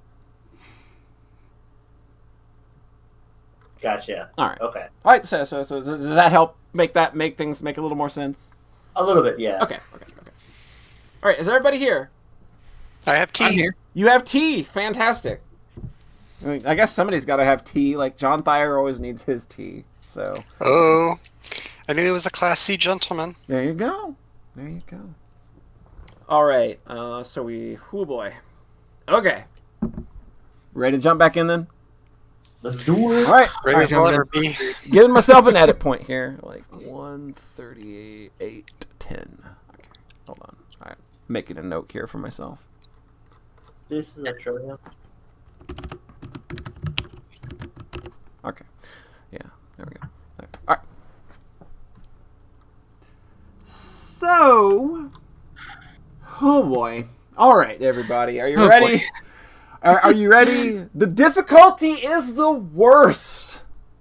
As we welcome Tatari Higurashi.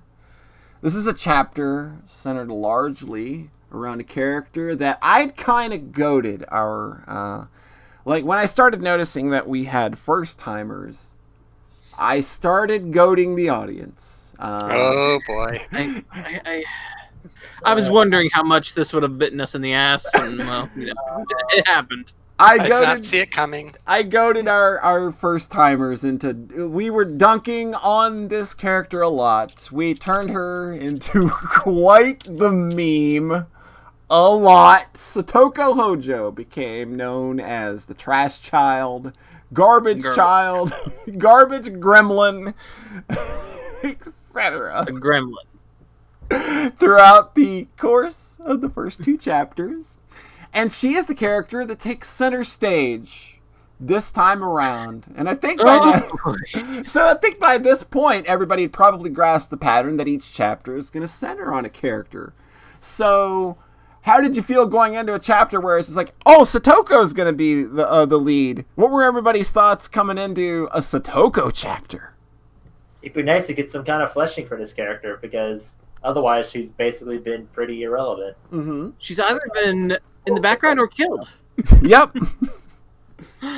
So far, or has made some wacky hijinks for Keiichi to suffer through. Yeah, she is a trap master. She is very good at setting devious traps.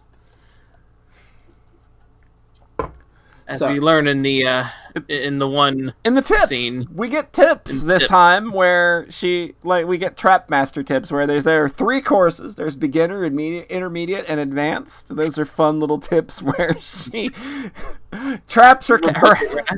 We get Rena with a bucket on her head running around. I really wish we had those tips as like an animated short. Those would have been so great. You could have done like an OVA for just called like little silly hijinks of that kind of stuff. Yeah, like that would have been. Like, thanks for buying the DVDs of Higurashi. Enjoy these silly scenes that weren't actually relevant to the story, but we're going to put them in here because we want to just have fun with the characters again. Yeah. I wouldn't call them irrelevant either. They're characterization building. Yeah, they're character building. Yeah. And they had a lot. They had a lot of work they had to do to bring Satoko to the foreground here. She needed a lot of work. Yeah. So like I said, I intentionally set us up for this. I knew that, as Hideo Kojima put it, we would feel sorry for our words and deeds. Like, it was so bad that the YouTube thumbnails for this arc were Satoko in a trash can. Then gradually out of the trash can. And then we literally had to take her out after a certain point because I couldn't go on doing it anymore. So I didn't know, I knew that it was going to hurt, but I didn't know that this chapter was going to hit the way it did in visual novel form. This is probably the most potent despair I think I've ever felt on a stream before. There were many points during this where it's literally like, yeah, I'm actually crying on stream and I can't stop this. This is too painful. So it's very obvious that I think by this point that everybody in this story is kind of carrying something. They're dealing with some sort of trauma or a deeply embedded personal issue, and those play out over the course of these stories. We saw it with Keiichi kind of going crazy in the first arc. We saw a lot of things happening, like with Mion's shit going on. Like, there's obviously things going on, and either we're getting glimpses of them to get an idea, or they're putting it out. And this is like sort of the first time where with Satoko, her trauma is played out without any obfuscation. It's ugly, it's grounded, it's real. She's the victim of child abuse, and the game doesn't play with this topic at all. No. This is probably the most serious I've seen from a lot of things doing this. It explores this topic in a way that is very uncomfortable, but is very necessary to get the point across of how serious this issue is. It gets across the helplessness that those on the outside often feel, knowing that someone that they care about is going through all that, and it explores the extremes that one would go to in order to try to save someone. There's a lot going on in this chapter. So as the chapter starts out, like, we start seeing this sort of camaraderie develop between Satoko and Keiichi, where they've kind of been at each other's throats the first two arcs. This time we sort of get a different view on that, where it's like Rika kind of pulls him to the side. It's like, you're kind of like taking her back to a better place. Like, you're making her feel better by doing the things that you're doing because you remind her of her brother. Like, and that's super cool. Could you keep doing that for her? It's probably a really good thing. And we get a lot of really great moments. Like the learning to cook scene is one of my favorites, where she comes and takes over the kitchen because the boy is literally about to burn down the entire fucking house. he's yeah, no, Master Chef. Keiichi, that's not cooking, that's arson. He is a fucking disaster in the kitchen. Rika says 100 points. 100 points. You almost burned down the house. 100 points. Pat on the head. So how did it feel, kind of seeing these two characters come together and sort of finding this softer side to Satoko's personality? It was heartwarming. Mm-hmm. It was a nice, like I was saying before, Satoko wasn't really given much of a character besides just being the side prankster character. Yeah.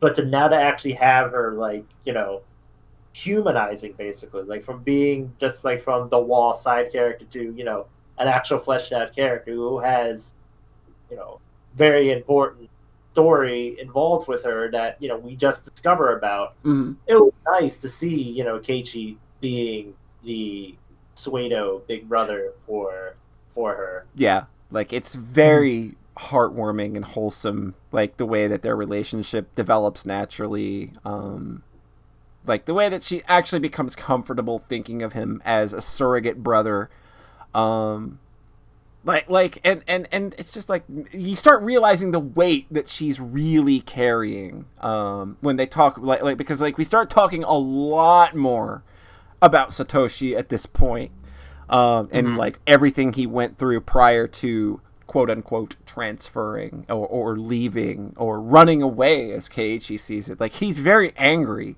that like how dare you leave this sweet child behind, like why would you do that? That's the selfish thing you could do. So how do we feel about that? Like, learning more about like Satoshi's circumstances. Like, we obviously know like how he is tied into the murders now. How did that make you feel? She's not really involved in this arc too much, but there is a scene in particular when at the shrine when Shion shows up, or somewhere around there, I think, and then Keiichi mentions Satoshi to her, and her reaction's kind of interesting. It's very violent, right? She does not want him. She's not want Keiichi saying that he transferred. Yeah, like this is at all.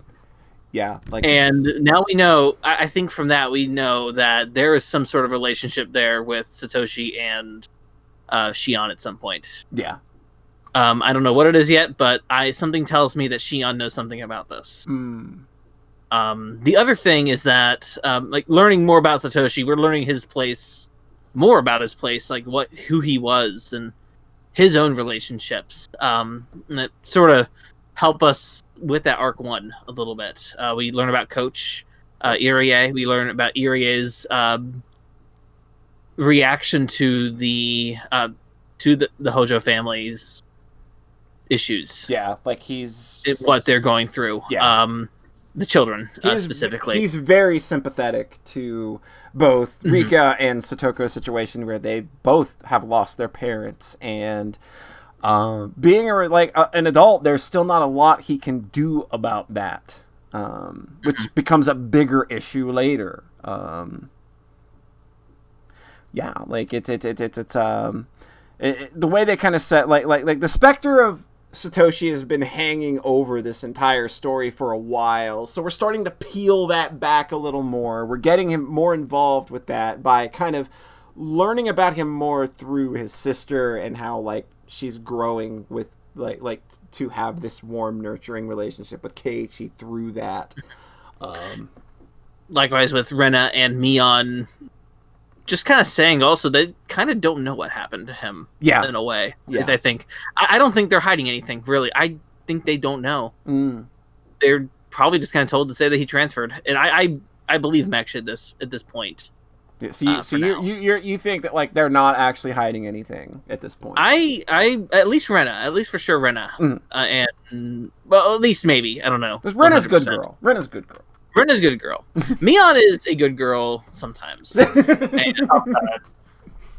When she's not head of the Sonozaki family, right? And however, I'm wondering exactly like with this arc in particular. It's the one that's also the most... There might be something supernatural going on here. But it could also be in Keiichi's head. Okay. In a way. Okay. This is very similar to Arc 1 in that we're going to question just what... I don't 100% trust Keiichi, especially after a certain point. Okay. Any thoughts, Raven?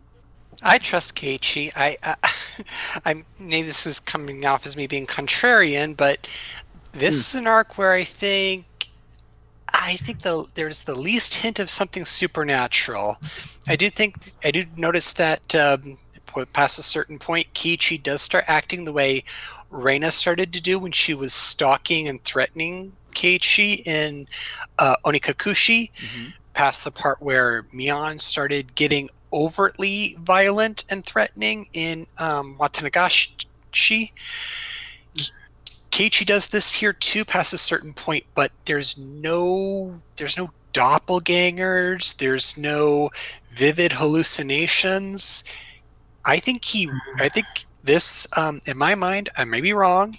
I don't have any smoking guns that says, oh, like, I'm watching this whole thing going, is like someone left-handed? Is someone like allergic to peanuts? There's got to be some hint, and I can't find it. But here, I think it just happened the way it looked. That's the feeling I'm getting.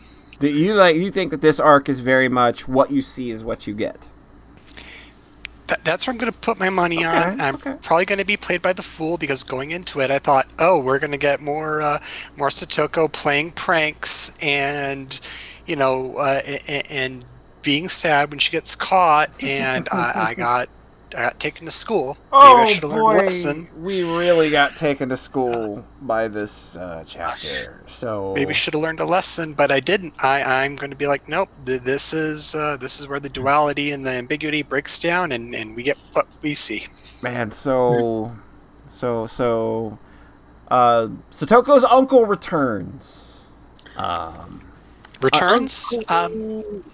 I think other people might chime in because I've got opinions about that tie into what I said. You got opinions about Satoko's uncle? There's when he returns the first time. When he quote unquote returns. Well, when he returns, like this is when things start going bad. Things start going bad for Satoko. It's obvious that she's being abused at home. She's being kept home to like make him food. Like he's got a bunch of drunk friends over, and they're just using her as a maid basically to make food, run to the store, shit like that. And people know it's happening. Like there's obvious signs of physical abuse as well. And it's one of those things where it's just like it's an open secret, but there's nothing we can do about this. And like I said, we explore that in one scene in particular where Keiichi's kind of just had enough of it, and he's like, why aren't you people doing anything? Like the Sonozakis, you guys are super fucking rich, and you could pull her out of there at any point. And like, at this point, it's very evident that Keiichi's kind of crossed a line that he shouldn't. Because we get kind of one of the most devastating Rena scenes, I think, ever. That was the best scene. It's one of the best scenes. Like, Rena fucking goes off on Keiichi in a way. She takes his big, boisterous speech and turns it against him. It's like, well, your parents, like, you've got this giant fucking house. You all are fucking rich. Why haven't you done anything? How come you're such a shitty friend? Like, and it's just the way she spends the next 5 minutes cutting him down Got it. We solved the problem. Let's go hunt for treasure.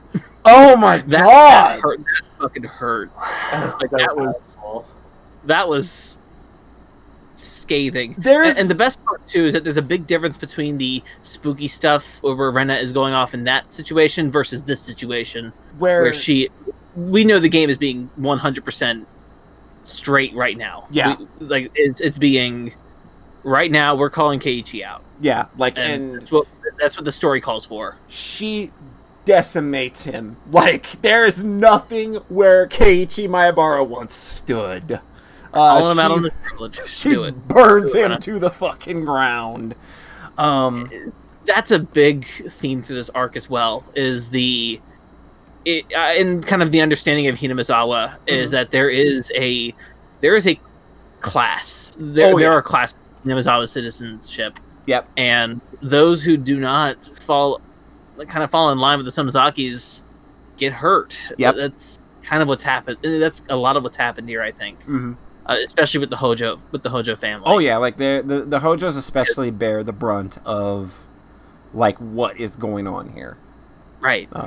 And another very powerful scene we get is I don't mean ugly as in like I'm saying that it's ugly and it shouldn't ever be seen, but ugly is it like there's a very ugly PTSD sort of meltdown we get with Satoko in the classroom, sort of like, she's had all these days off from school and she comes back to school because, child welfare services have been called, and then like obviously we've got to send her back to school now because the jig is up and they know that Teppei's being a shit, so he doesn't want to get caught, so he sends her back to school and is basically just like, you can kind of guess that she's been told to keep her fucking mouth shut and act like nothing's wrong, and that's what she's doing.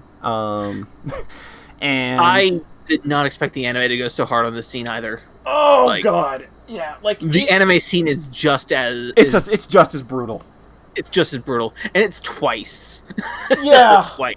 Oh yeah, it does it twice. Forgot. Because it's the end of an episode and it's the beginning of the next one. Yeah, we've got to give the voice actress a lot of credit. To be able to kind of pull off scenes like this, you got to go to an ugly, ugly place. I think. Satoko's crying. Satoko's crying literally goes through me like a brick because it is so fucking real. Like, there is a realness to the way that actress can present what needs to be presented in those scenes that literally is devastating. And those scenes are hard to read. It's hard to watch because, again, it's coming from a real place. Like, while we were going over this, it came up in chat that Ryukishi had done government work before he started doing visual novel stuff, and the fact that he had probably seen shit like this, it's a very uncomfortable reality of why it's probably written the way it is and why it's so real, and just traumatizing to read and to, like, if it's traumatizing and it hurts this much to read, imagine what it's like going through that. And that, coupled with the fact that the voice actress is so potent at getting those things across, those were very hard streams to get through. Like, it's not, like, you can't sit there and make that entertaining. You can't do the ha-ha streamer thing. You can't sit there. You can't make that funny. You can't make that entertaining. You have to just take that as it is. The worst, I think, part of it, too, is just what we learn from the tips later on. Oh, boy. Satoko calling the Child Protective Services on her own stepfather, just from an argument. Yeah. And then just, like, taking this specific case, the case of Satoko, not seriously anytime that it's called again because of that particular incident. Yeah, that's really just overall, that just hurts. It's real feel bad, man. That fucking hurts. It just hit me that one tip where it's really just statistics over a picture of Satoko. And it's like, yeah, to some people, she's just a number because you just can't really save everybody. Yep. Like and the funny thing is, like, in the original, like, they didn't have the picture of Satoko there. It's only in the later versions. So it's interesting that, like they were trying to really make that parallel of, like, yes, like, she's literally a statistic, and that fucking sucks. Mm-hmm. Hey, Sayara, how'd this make you feel? I hated it. I fucking hate it. I fucking hated it. No, it's like I don't really have a how do I even want to put this? I didn't have this kind of situation of, like, you know, family problems like that in my upbringing. Like, all these kind of things are just like, that actually happened kind of story. Yeah. It makes me privileged or whatever, but it's like, you know, my culture, that was just not a thing that happened. Right. It's just like Jesus Christ, all this is like going on, and like you feel so helpless. Yeah. Even more so now, like from before. You know, obviously you're the audience watching basically what's a complete meltdown happening right in front of your face. And it's like you can't do anything. Yeah. And if you try to do anything, it doesn't make a damn difference. It's the complete inconsolability of those moments where, like, all she's doing is crying for her brother, and, like, he's not coming back. Like, the only thing that could solve this situation is not going to happen. Like, so you have to let that moment run its course. And it's just... Like, this story hit super hard for me because I grew up knowing people that went through child abuse and neglect.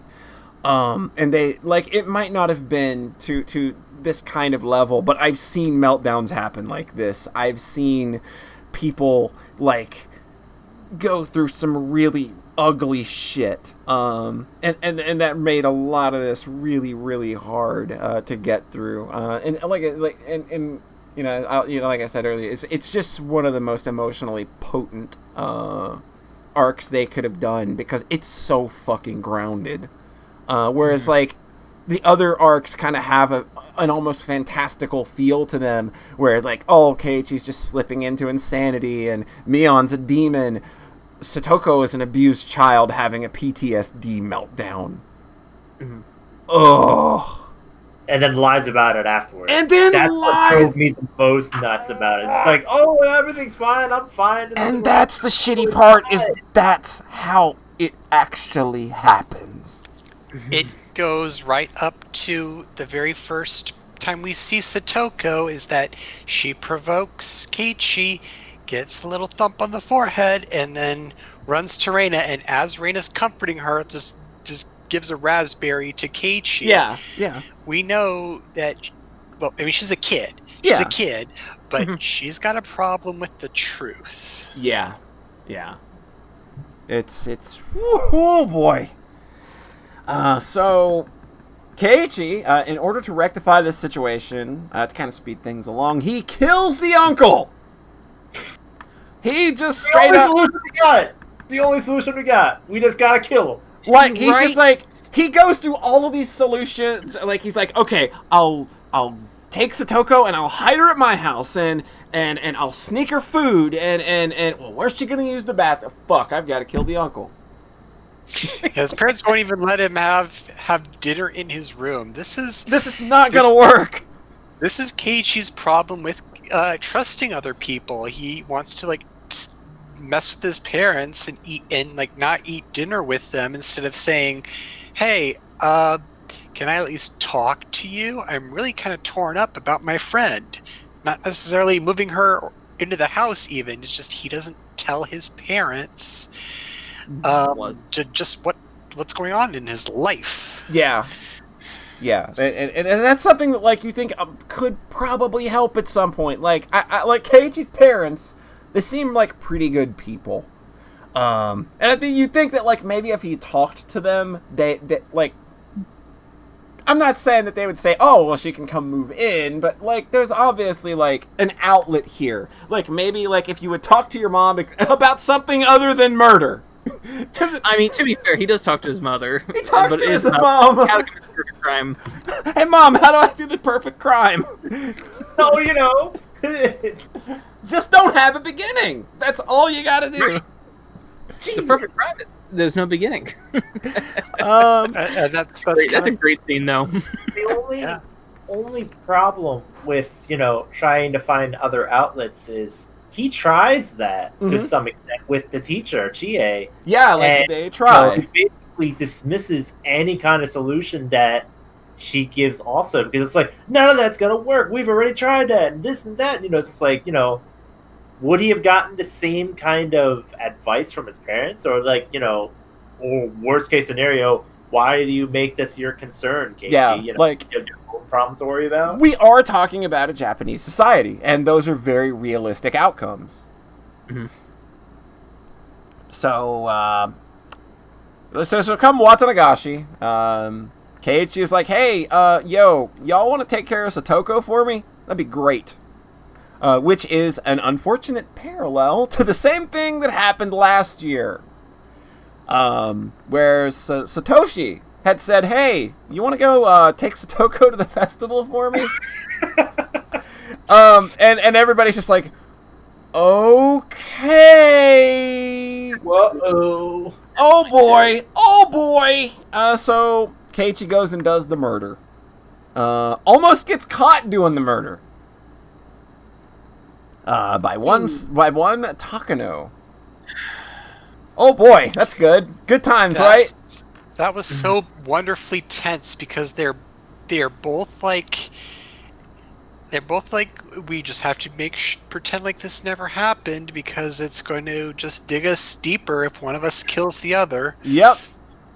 It's a very tense moment. Like Keiichi at the moment, I love that he's like, man, I should have killed this bitch. The whole ride, he's just like, man, how do I kill this bitch? I need to kill this bitch. And it's so obvious. She just is like, oh yes, I just so happen to have a bicycle exactly like my boyfriend. No, he's not here. I don't know where he could be. I could say that he's a lot like an elephant with a trunk. I've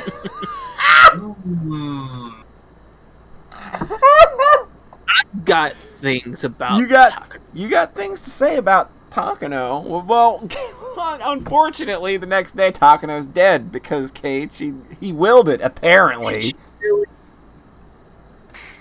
So Keiichi kills the uncle, and he's like, man, I really wish I hadn't ran into Takano. God, I hope that bitch fucking dies, and she fucking dies.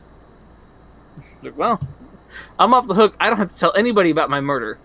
I should have wished for 1,000,000 yen. God damn. So I tell anybody about my murder all day. So it's at this point that Keiichi kind of starts getting some thoughts in his head. He's like, wait a minute. I thought about her dying, and I killed her, and I've already proven that I can kill people. What if I'm the curse? What if I can curse people? Interesting thought to carry forward.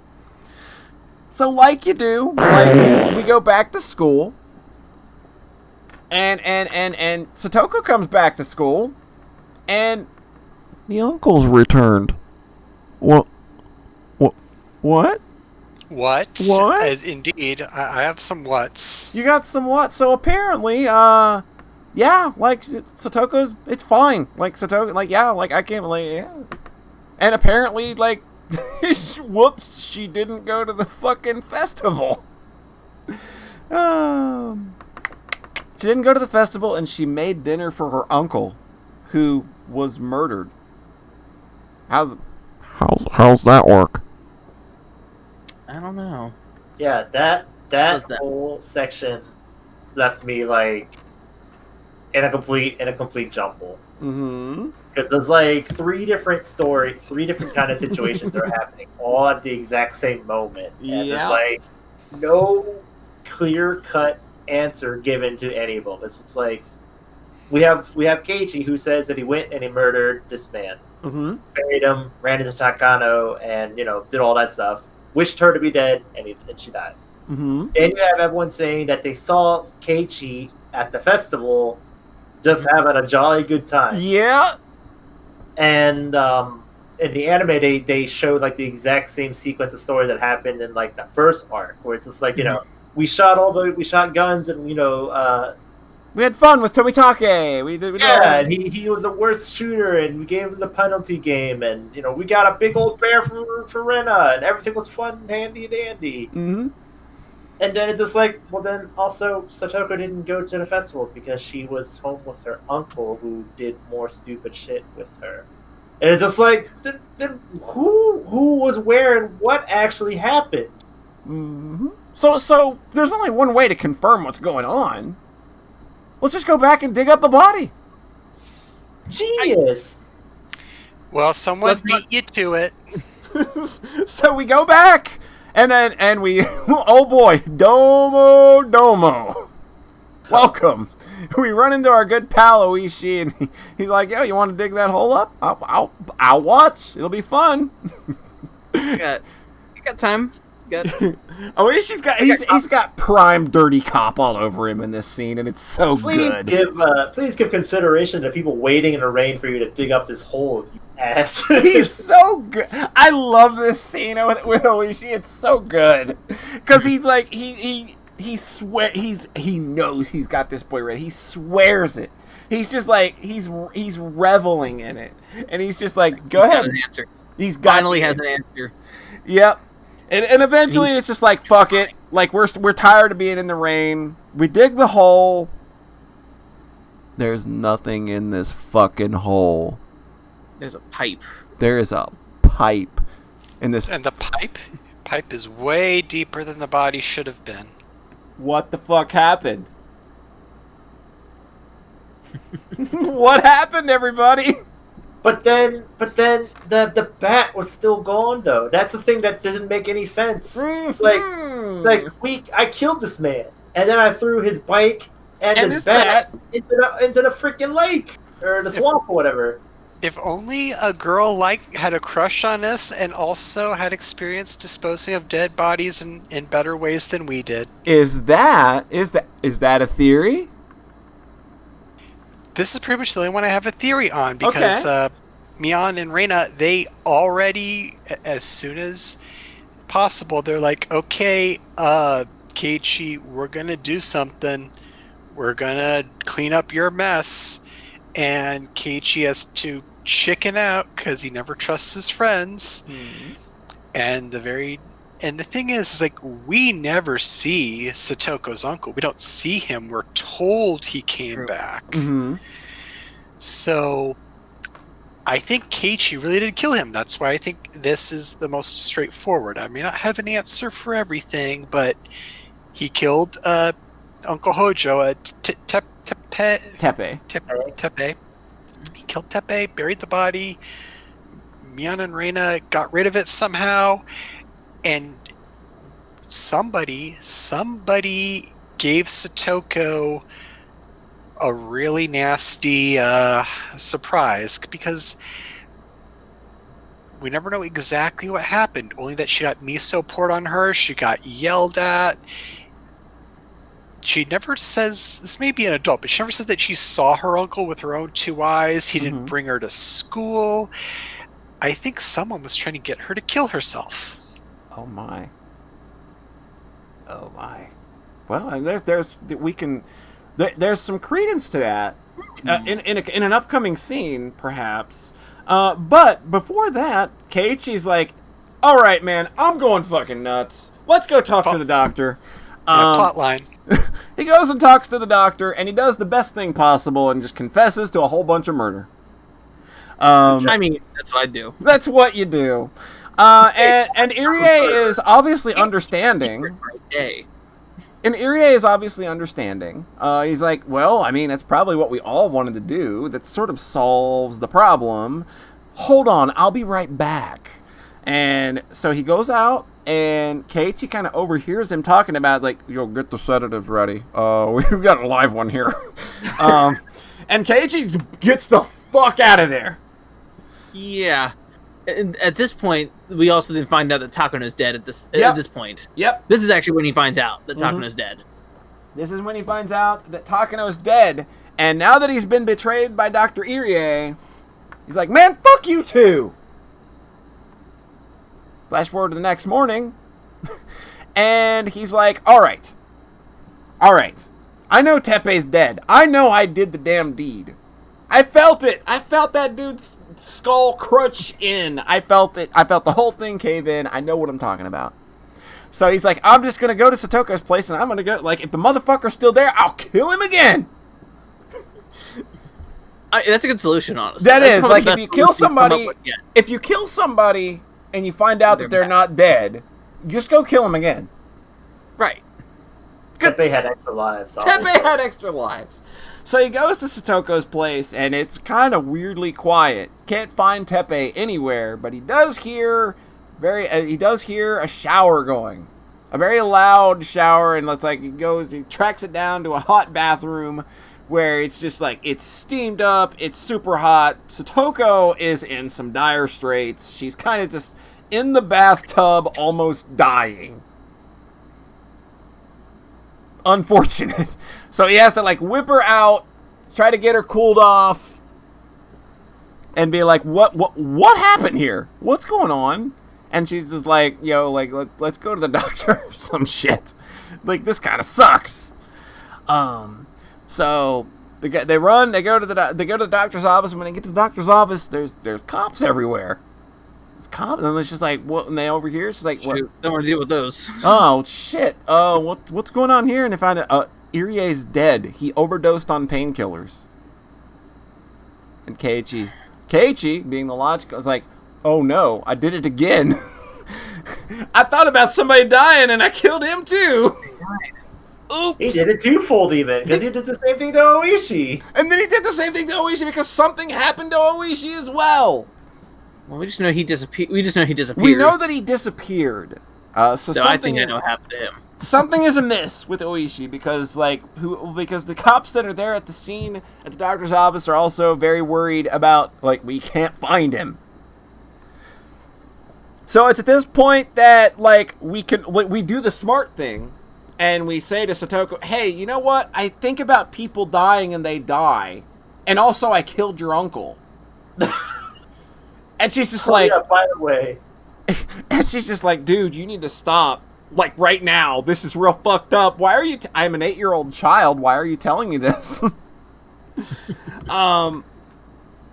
And this situation just gets progressively worse. She's like, dude, you need to get the fuck away from me. And he's just like, no, hold on. I need to tell you more about me being a murderer.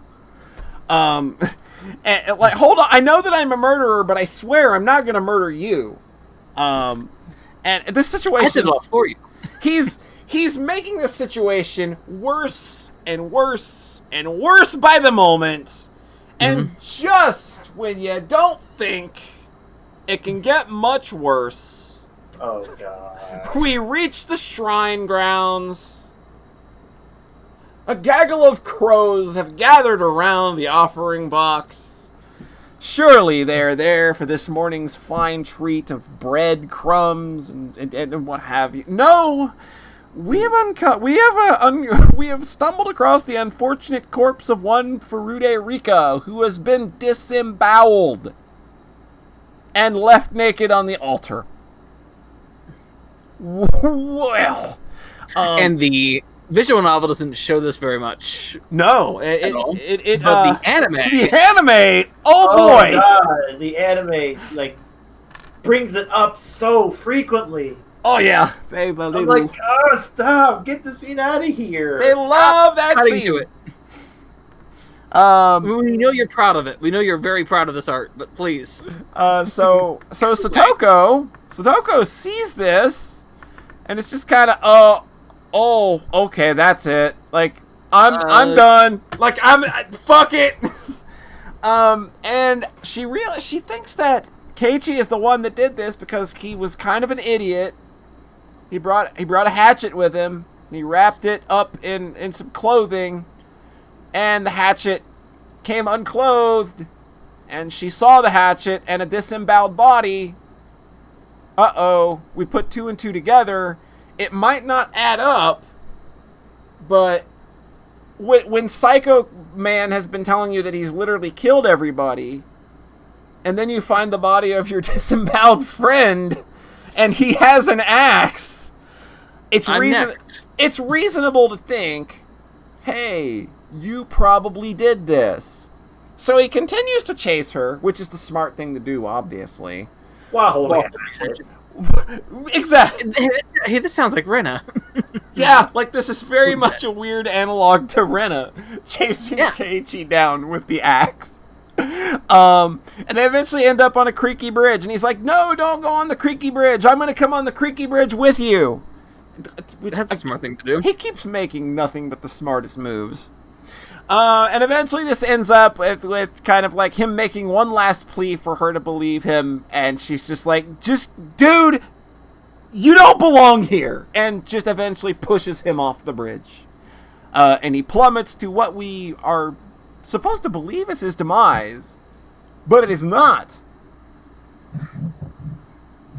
So where are we at this point? Like, there's so much happening. What are y'all's thoughts at this point in the story of and like everything that is going on?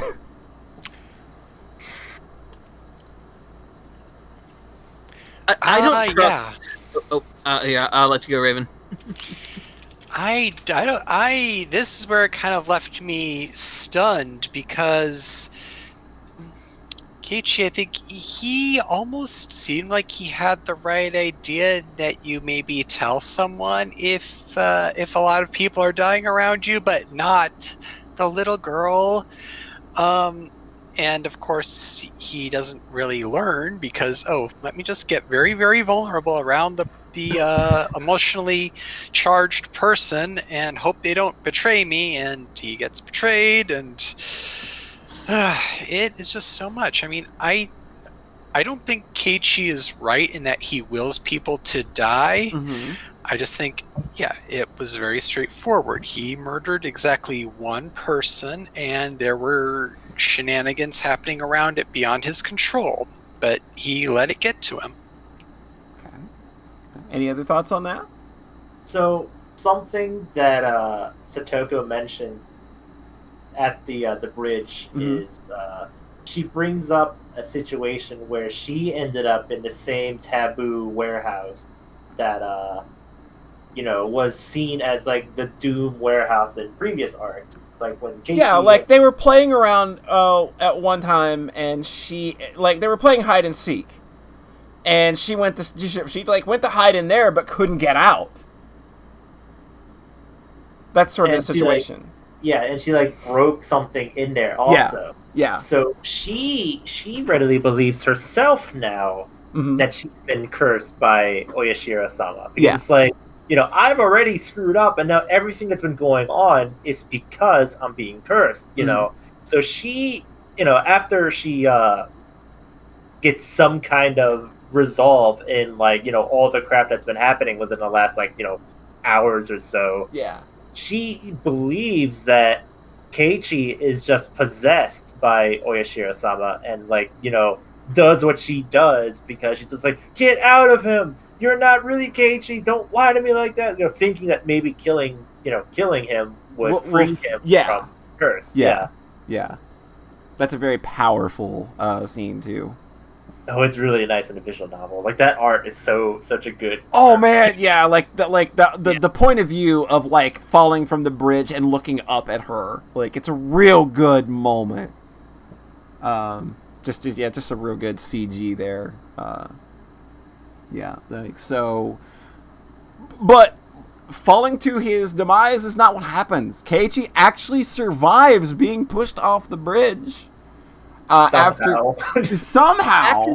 After one very specific wish as he falls. He makes a wish that he wants this twisted version of Hinamizawa to die. It's like, if I have the power to curse things to die, then I would want this horrible twisted version of Hinamizawa that I fell into when I murdered somebody. I want this all to die. I actually have that quote written down. Yeah, that's a very important line. Ever find themselves lost here again. Yeah. So that's sort of like his final wish as he's falling to what he perceives to be his death. But he wakes up and he kind of tries to get himself like dusted off as best as he can, back to his feet as well as he can, and it's quieter despite everything, despite the fact that it's fucking midday, like, and he's like, the place just smells weird. It smells like rotten eggs. Like, what is going on? There's no sound. There's no sound of any cicadas, right? No, there's no cicadas. There's nothing. Right. It's everything. Dead. All the cicadas are dead. It's dead silent. And so we soon discover that the entire fucking village got wiped out by a fucking gas disaster. Somebody farted on Hinamizawa. Damn, Paulie, you couldn't have held it. I couldn't. Like, it was funny then, and it's funny now. God damn it. But yeah, like, what we find out, like, is that, like, as he's making his way back, like, some cleanup crew or rescue crew, whatever it is, like, they're bagging up bodies, and, like, he doesn't realize what all of these bags are on the ground at first that he's seeing until he realizes this is a major incident. It's a real good moment when he realizes, oh god, those are body bags. Everybody's fucking dead. And that's the Japan Self-Defense Force. Yeah, the JSDF. That's the JSDF. Like, oh no. Like, this is bad. And, like, so he gets the play-by-play over the radio that, like, overnight, something fucked up happened, like some volcanic gas leak, and it just wiped everybody out. From underneath the swamp. From underneath the fucking swamp. What a fucking turn. Like, the Hinamizawa gas disaster. Like, what a way to end this, like, positively emotionally charged arc by just, like, oh, like, this is something entirely different. Because none of the other arcs had this drastic of an ending. Mm-hmm. So now we've got this. So, what the hell happened here? Like, Keiichi very clearly thinks that he's cursed everybody. What happened here? Is it a curse, or is this something man-made? Or is it just a natural disaster? You see, the way that the story depicts it, mm-hmm. leaves out doesn't leave out, but, like, leaves you to believe that either method could be true, right? Like, Keiichi throws like a gas machine into the swamp, among other things. Yeah. And then we also uncover, like, that one really giant old pipe. Yep. So that kind of gives you reason to believe, what if what Keiichi had done, and, like, whatever kind of, like, hallucinatory state that he was in, like killing the uncle or whatever, mm-hmm. What if that was enough to tamper with the pipe so much to cause that giant gas leak to kill everybody? Right. On the other hand, we've been told multiple times that Keiichi has the power to kill people mm-hmm. by using his mental death note, basically. So it's just like, what if Keiichi also has that power? It's just like they give you both choices, and that just makes it so much better than just, like, a clear-cut answer. Mm-hmm. Which side do you land on? Are you man-made or curse? I'm going curse. You're going curse. I started with this man-made, mm-hmm. like, at first, but it is just so many like loose ends that just don't make sense for it to be human-made. Like, they of course they show you evidence that it could be human-made. Like, Mion did all these crazy tortures in the happy house or whatever. Yeah. Or happy house. Or seeing Rika, happy house. Yeah, seeing Rika, basically murdered in the exact same way that was described in, like, the previous arc, where this is their ritual torture. Yep. Like, she had her guts pulled out. It sucked. Yeah, so it's just like, there's so many ways that you can make it sound like it's man-made, but then there's just like, but why though? There's no clear reason as to why would any of these things actually happen. I mean, I have some ideas, but mm-hmm. I can't back them all up completely. Let's hear one or two of them. Like I'm interested. This is a speculation cast. Let's go. All right. Shout out to Moon Bayberry, who's been hovering over me and making sure I can focus on this. Thank you very much. Yes. It could be someone with a grudge against the Sonozakis. Mm-hmm. Maybe they're not really the power players here, because the thing is, why would they mess up their good deal here? Maybe this is all just someone trying to break the hold they have on the town. I have a similar thought. I have two thoughts, actually, to what's going on, and I will go ahead and say both of them. All right. My first one is the man-made is a man-made possible thing. Okay. This has been set up by the dam project long ago, possibly as maybe revenge for maybe to get the dam built. Like, there's obvious motive to do it. Eventually, there's to do it. Now, granted that maybe the disaster was caused way further. It was much worse than possible. But I don't exactly know. That's actually my least likely, I think, because my other theory is a little less. It's a little more ghosty. Okay. And it has to do with Rika. Okay. Because we get a bombshell dropped at the end of this arc that the townspeople believe that Rika is the reincarnation of Oishiro-sama. Correct. And what if that death did it? That is my main thing, and that is where I lead to. There is one person in this entire series so far that is very much obsessed with Oyashiro-sama. Yeah. Not Rena. Nope. It's Takano. And I am very concerned of what that means. I don't know quite what that means yet. Like, Takano has definitely shown a huge interest in, like, especially in Watanagashi. We get her journal entries in Watanagashi. And we get her journal entries, yeah. Like, I'm glad you picked... They are very expressive. Yeah, I'm glad you picked up on, like, whose scrapbook we were reading. That was very important to kind of pick up that note. I didn't want to bring that up until this point either. Right. So Smart move. I like that. That gives us something to chew on. I definitely have a feeling that Rika's death has a lot to do. I actually do. I am on the side of Rika being the, being that she is. You think she is the reincarnation? Yes, okay. I believe that. Okay. I am, and mostly that's because of the fourth arc. That is the fourth arc. More of me talking there, actually. But and that's going to be some interesting shit. Yeah, that's going to be some interesting shit. Yeah, but I personally I'm more believing that than the man-made one, actually, because it's a little weird for that one. My only other thing too is that Rika does die in another arc, and that is the second arc. Watanagashi. But the conditions are different. But the conditions are very different. Yeah. And I'm wondering if that means something in this particular. If I were to say that is like a spiritual thing in this case, I'm wondering if the deaths being different means something also. Because the death in the third is definitely definitely the similar to the ritual. Right. Okay.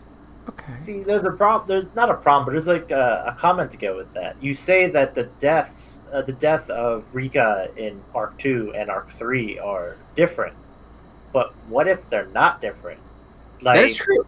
Like, it's mentioned in the notes for a second arc that when Rika changed the lock for the taboo shrine or whatever, that if anything were to go wrong, it would be on the head of the Furude family's.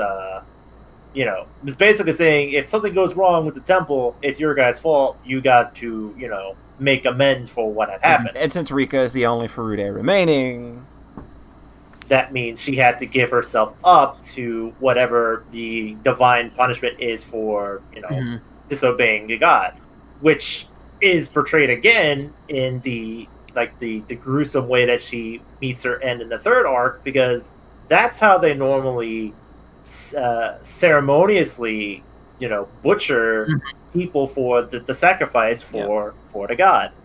So then it's to that point, it's like, why would somebody who's applying that this is a man-made disaster why would somebody sacrifice the alleged reincarnation of Oyashiro-sama in the exact same fashion that you would sacrifice somebody to Oyashiro-sama?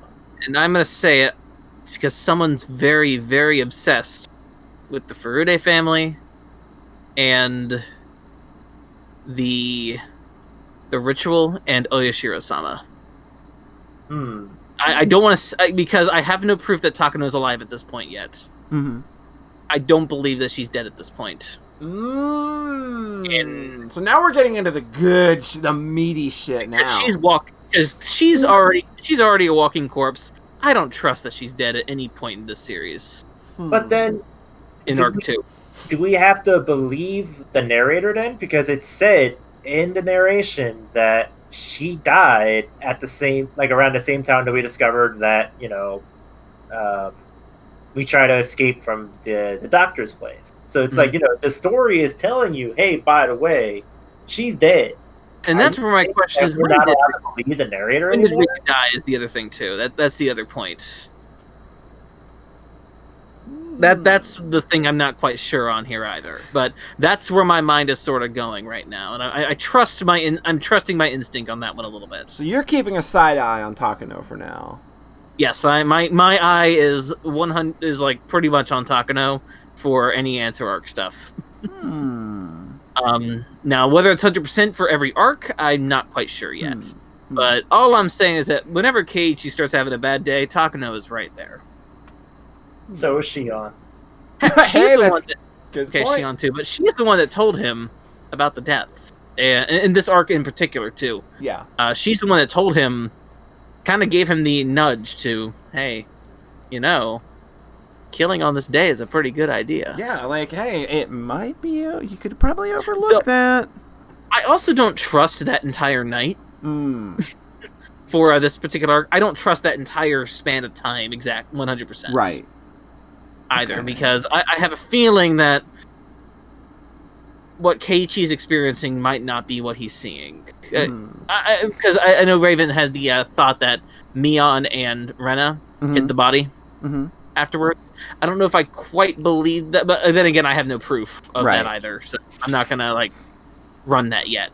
Okay, but do you have an answer for what they did do then? Because they wanted to drag Keiichi out right away.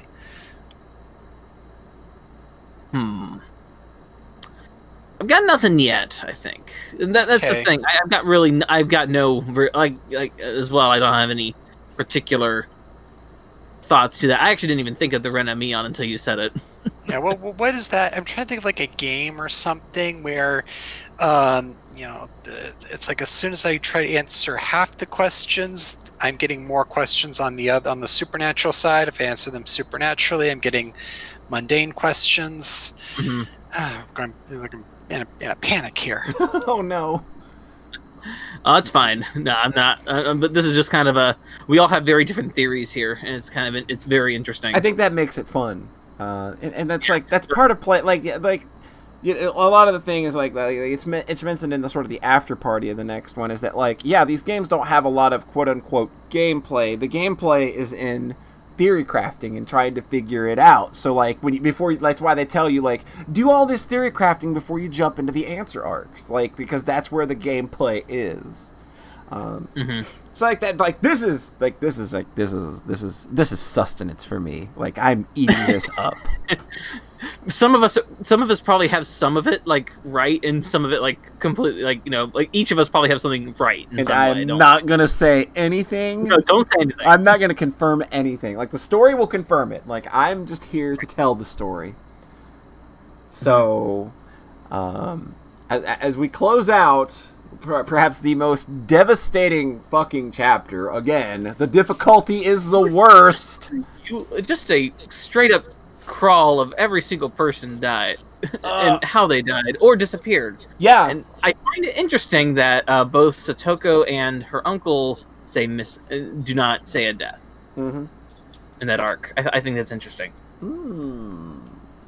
Yeah, if I remember right from the credits scroll, I'm pretty sure that Satoko and her uncle are not dead in that list. That crawl is important. Like every like I said, like when we were going through that stream, I'd say it would do you good to like go back and read that crawl and actually read the like, even though it's formatted weirdly, read the text under the main headlines too, because those are actual. Mm-hmm. There's actual little synopses there. Some of them repeat, obviously. A lot of them, some of them I noticed were at least the ones I was able to kind of do until my head started hurting. Yeah, it'll hurt your head. Yeah, like Keiichi's parents have names. Yeah, they do. Yeah. So, any final thoughts on Tatari Goroshi? This one hurt. It still hurt. It's. Yeah, not in like this is bad or anything. It's hurting a very. It is a very painful and real chapter. Real and good. It just takes your feelings and smashes them over an anvil. Mm-hmm. It hurts even more when you play the music for the visual novel soundtrack. Oh God, yeah. Oh, the freaking like super cheery sunshine music that they play in the beginning of the arc. It's the same music that plays at the end of the arc. I was just like, go fuck yourself. It's trying to kill me. It's very good. That's very good use of the visual novel format, though. Like, that shit's smart. Mm-hmm. Well, it's absolutely smart, and I applaud them for it, but I also hate them for it.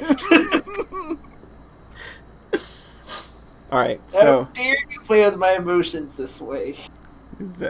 Any more thoughts on this arc? Then, are we good? I don't know how I feel about Ire. He's kind of he's a weirdo. He's weirder than weird. Yeah, but we could probably wrap him up. He's in other chapters. So I think he's well-meaning, but.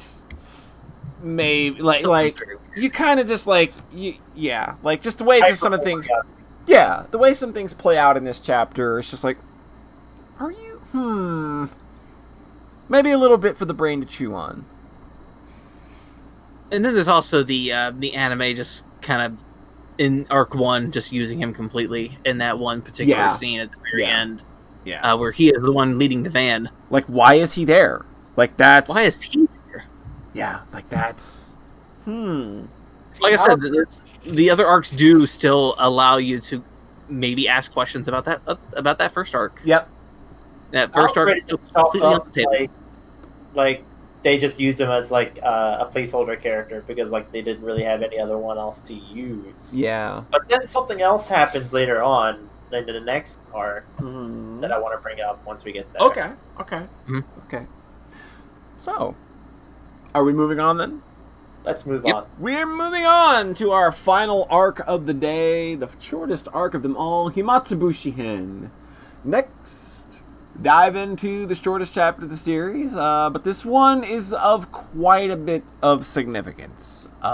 This chapter takes place largely in the year 1978, which is 5 years before the events of the 3 arcs that had taken place before this one, and our main character is a rookie detective named Mamoru Akasaka, and he is headed to Hinamizawa to investigate the kidnapping of a government official's son believed to be related to the ongoing Hinamizawa Dam project. So this one hits you up front with like a new perspective on the story, and what it was like looking at Hinamizawa through the eyes of a complete outsider. What were you thinking coming into this one with this kind of like, this one kind of throws you off immediately, I think. Going from like the last couple of arcs where everything returned to like a status quo to be thrown out immediately, to be like, oh yeah, by the way, we're going back to 1978 instead of like, happy fun times in Hinamizawa. It's just like, and we start out in 1985, 2 years after everything has happened. Like, and that's right. And that's right. Like it starts as a cutscene. Yeah, like the gas disaster happened. Like everybody's dead.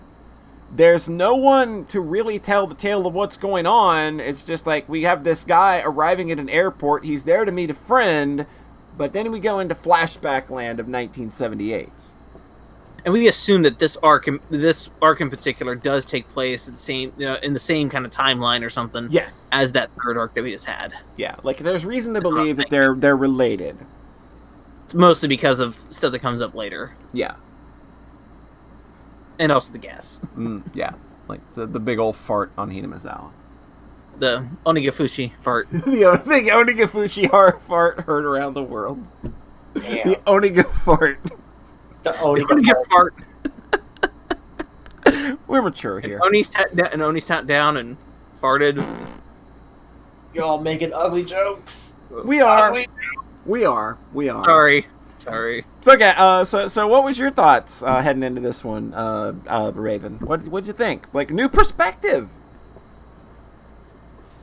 It was a little different because I think I didn't see this one until I caught up. Mm-hmm. I did see, I think, right in the middle of the rescue. So I kind of jumped into this and was actually kind of impressed that Akasaka is, in some ways, he's kind of vulnerable and naive the way Keiichi is, but he's got a lot more guts. Yeah.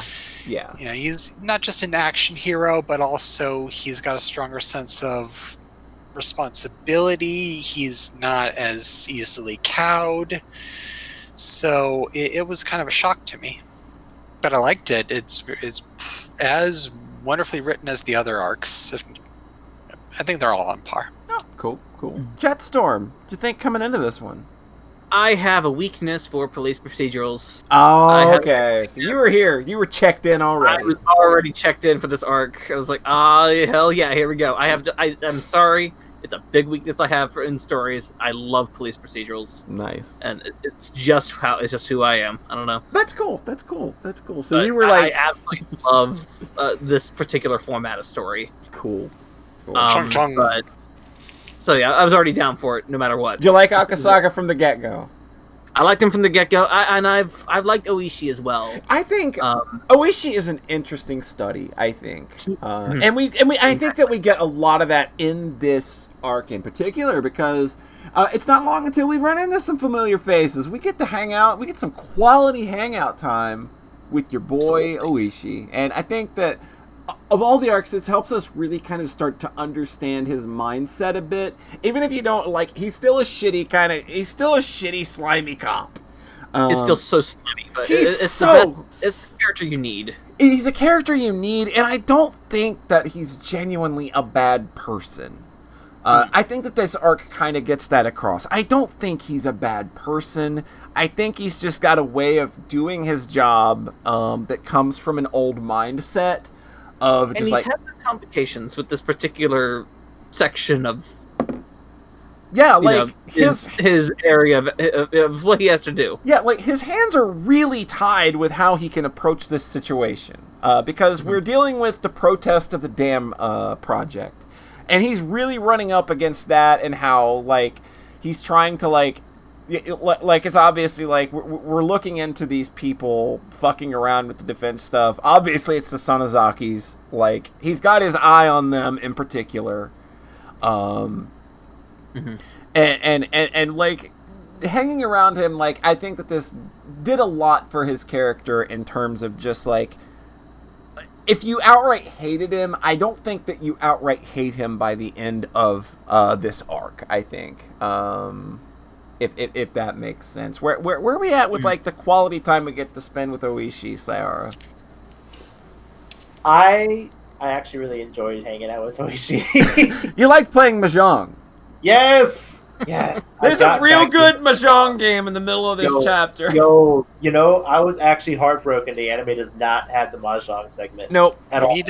Mahjong makes people sexy. We need our own team. We need our own team. Like I think I said on Twitter, like I'm gonna learn Mahjong just so I can never play Mahjong. Sexy Socks Club instead of the Joy Luck Club. I'm sure there's like online Mahjong we could play. There is. It'd be fine. That Nintendo Clubhouse game has a Mahjong. Oh yeah, it does, doesn't it? Yeah, it does. Real Mahjong, right? Not solitaire crap. No, it's the real deal. It's the same style like they have in the anime. Nice. Which is both good and bad because I learned how to play the Hong Kong style first. So it's like none of these rules make any sense to me. Oh no! I don't understand them either. So we had to relearn it again.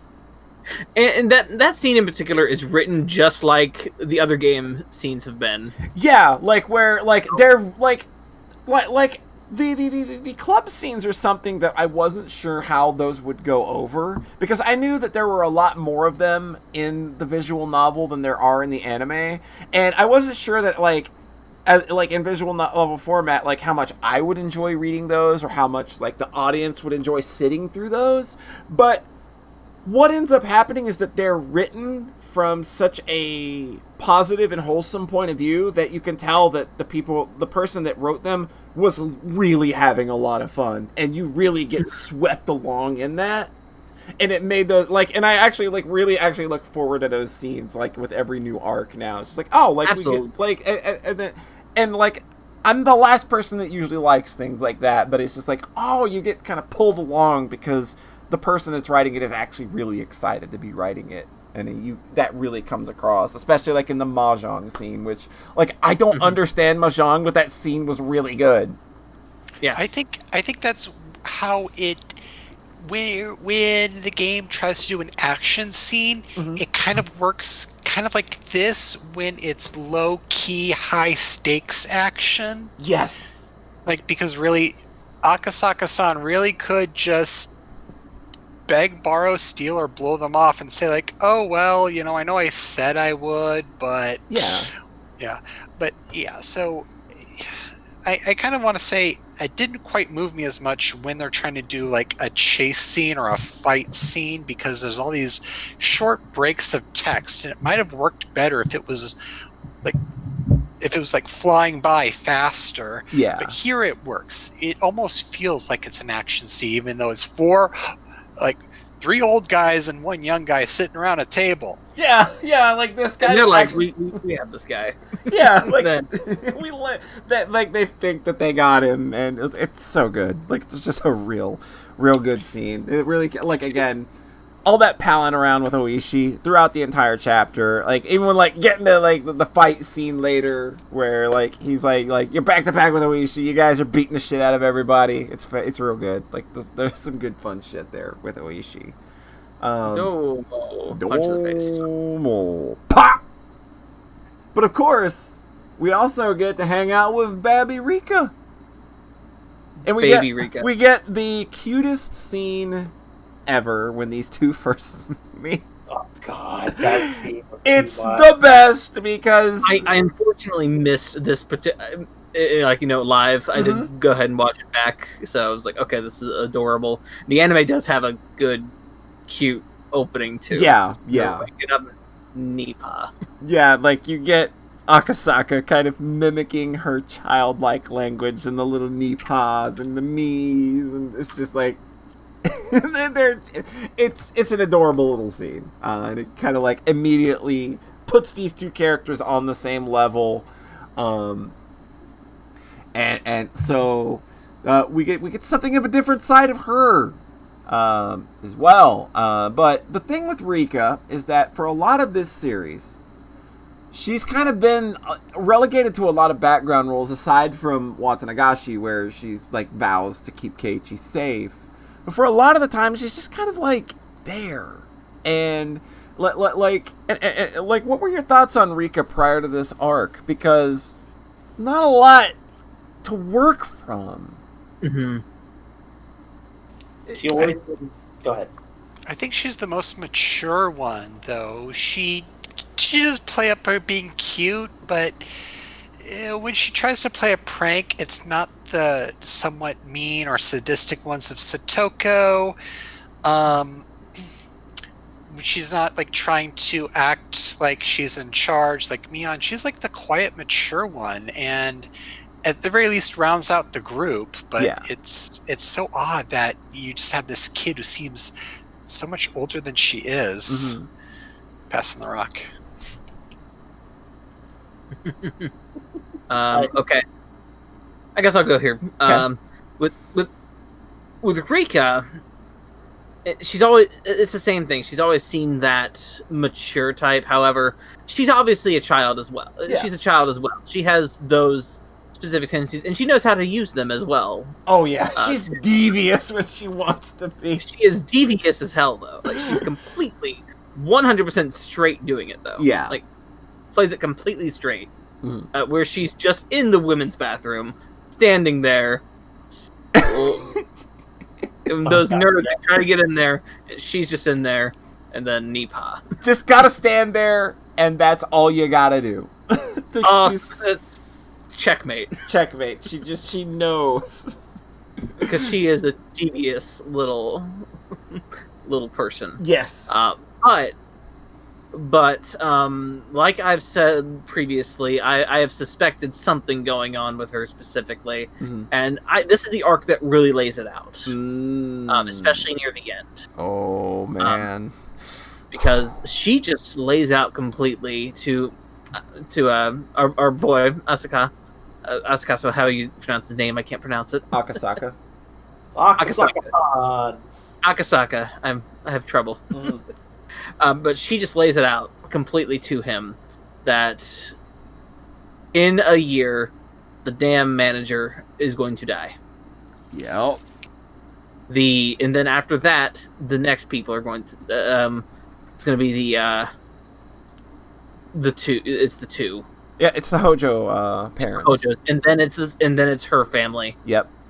It's Rika's family after that, and then after that is Satoshi. And then Satoshi.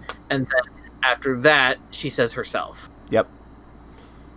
At that point. And obviously, you're getting told by a however old Rika is at this point, like 6, I think. Yeah. Probably. That I don't know who's going to die. Like, I have no idea what you're talking about, but okay. Yeah. Like, it's... This is the point where I'm pretty much like, okay. Is she prophetic? Yes, at this point, absolutely. And this is where I start believing in the ghost, completely, pretty much the ghosty stuff happening here with Rika. I do believe from beginning, from it was said before, she is the reincarnation of Oshiro-sama, and at the end, Akasaka just says she was asking for help. And I never realized it. Man, that fucking hurts. Because it's basically her saying, "I don't want to die." Yeah, like she literally says it. Like she says she doesn't want to die. She just wants to live a happy life with her friends. That's all she wants. And that's now we have a goal for those answer arcs, possibly. I don't know. Maybe. Perhaps we do. I think another super super important scene. Like shortly after she meets Akasaka, she's like She takes on sort of a different tone, like as she is talking about like all of these predictions, like like the damn project, it's gonna be stopped. Like that's one of her first predictions, and then like she's also like, yeah, like you're a coward and you should go back to Tokyo. You need to go back, or you're going to regret it. And we know why as well too. Akasaka's wife is pregnant, currently having a baby, and then she falls down. And of course, we find out later that she did fall down.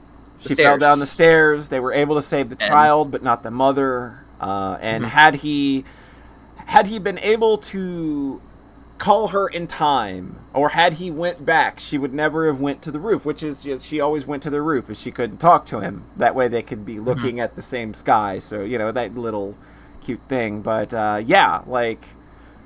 She basically like and the night that she makes the predictions of like her own death and all of the deaths that are going to happen in between, like she's going through town cutting all of the phone cords, so and she's doing that so that he doesn't receive that call, even though she knows it's inevitability that he's going to find out anyway. It's like the one nice thing she can do.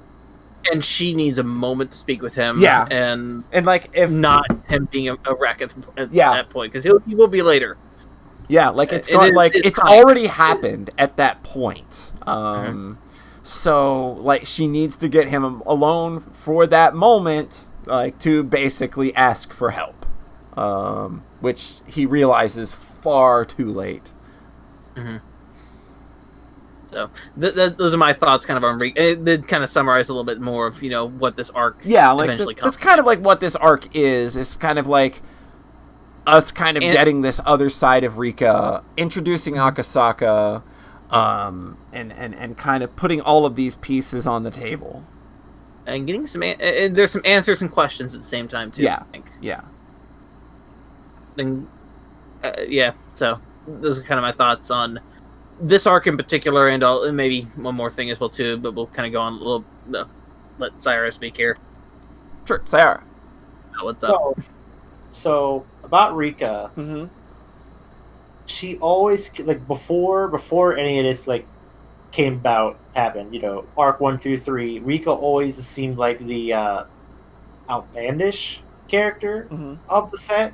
Like, you know, Reina, you know, is like the cute, get up, you know, the next door neighbor type girl. She has like a kind of attitude, you know, for the most part. Yeah. Mion was always like the preppy, you know, sporty type girl, and then, you know, Satoko is trash demon, whatever. Trash demon. But then you always had Rika, who was either like being cuddled as like a cat, or like treating herself like a little child for the most part.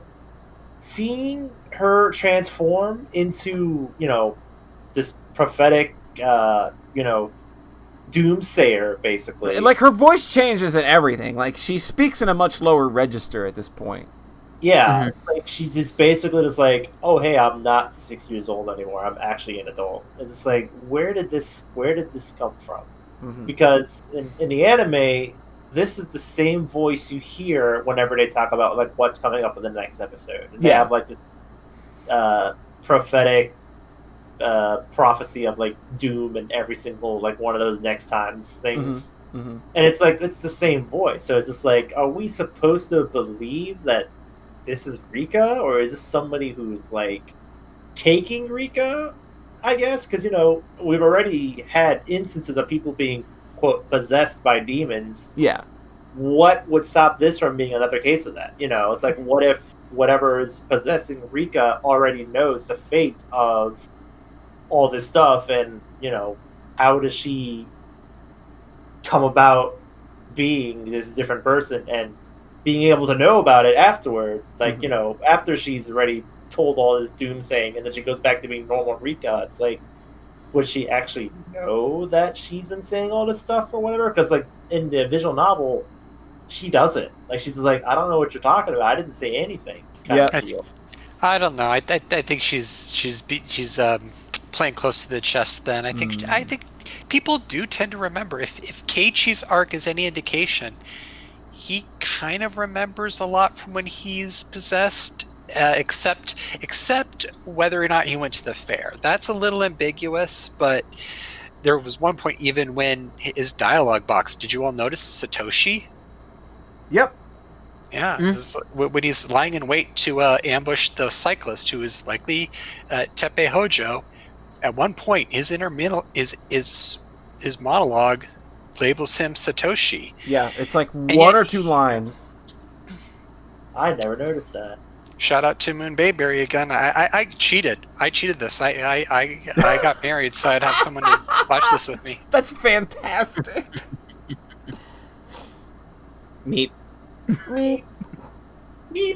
Anyway, so I don't mean to talk over, but I think that people remember what happens. I think it's more of like, not really the demon takes over, but the demon kind of nudges you to what you want to do.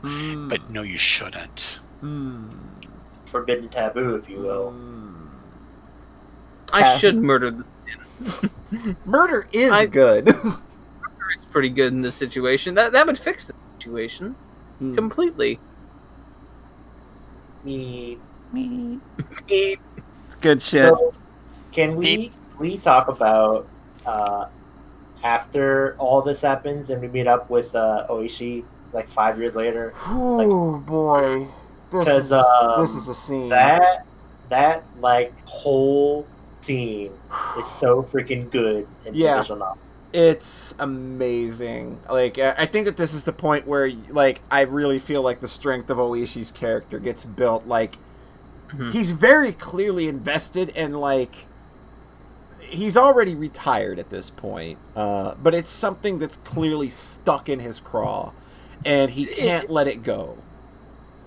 Like it's what drove him to so doggedly investigate it. Like all these those 5 years, like he tried and just kept getting pushed out. And Akasaka is like the only other link that he has that, like, of somebody that knows something, somebody that was made aware of something but just didn't pay it any mind because he wasn't in any position to, like, like, by the time he returned to Tokyo, his wife was dead. He had a child. What else was he going to do other than raise his child? Like, it's understandable why he forgot about, like, that night with Rika and what she was trying to impart upon him. But when it finally dawns on him, like when he's in the room talking with Oishi about it, that's a really, really solid moment where, you know, it's just like you get the reprisal of that line of, you know, like, if you know, like, whoever's reading this, we all, like, our only hope is to find the truth. It's just like, oh, it was so good. It was so good. I felt myself get kicked in the fucking chest when that line came back. Oh. So good. And that final moment where they kind of intersperse Akasaka's daughter and Rika at the same time. Ah, that hurt too. That was the worst. Oh, it just rips your fucking heart out. So, What? Okay. I have one more question. What? Right. Let's hit it. So, like I was mentioning earlier, with Ire randomly showing up in the first arc as a director in the anime, the anime also has random nameless goons from the Sonozaki family show up in the fourth arc. Yeah, as like the people who kidnapped the child, right? Yeah. Their names are Skylark and Dovetail. Yeah, Skylark and Dovetail. Skylark and Dovetail. Okay, so Skylark and Dovetail, and you know every other one of these other folk. Yeah. Also showed up in Arc 1, trying to run over Keiichi and also beat him up when he gets to the dam. Yep. This was like the same kind of question I had before. It's just like, you know, is it possible, again, are we just using characters because they are, you know, already made character designs, or are they supposed to be, again, somebody important from the first arc, and then again in this arc? Like, again, it's kind of like starting to bring back that ugly head of, hey, maybe this isn't about curses, it is actually the Sonozaki family being this big time crime syndicate kind of thing. And it's strange. It's just like, you know, every other situation of that entire story of like the fourth arc makes you want to believe everything is about a curse. Right. And, you know, prophecies and doomsayings and everything else like that. Of course, you know, the Sonozakis are guilty of like the theft, the child abduction, but that's just pushed second to hand to this idea that Rika basically knows everything that's going to happen for the next 6 years. Yeah. And why does she know that? Why is all this important? But then, like, why are they still everywhere else, too? You know, it's just like, who's doing this? Who's pulling these strings? And is it really people or is it really a curse? It's like, it's almost getting to the point that it's frustrating after seeing that tree branch split 4 times in a row, giving you either, is this real or is this fantasy? You know, caught in a swamp slide or something. I don't. That's why I think it's got to be. If I have one theory, it's that it's got to be both. Because there's one lesson this game teaches you is that what you thought you knew is not the truth. And so I think they're trying to push us to a false dichotomy. What about you, Jetstorm? I gotta believe that there's 2 works going on as well, that possibly both.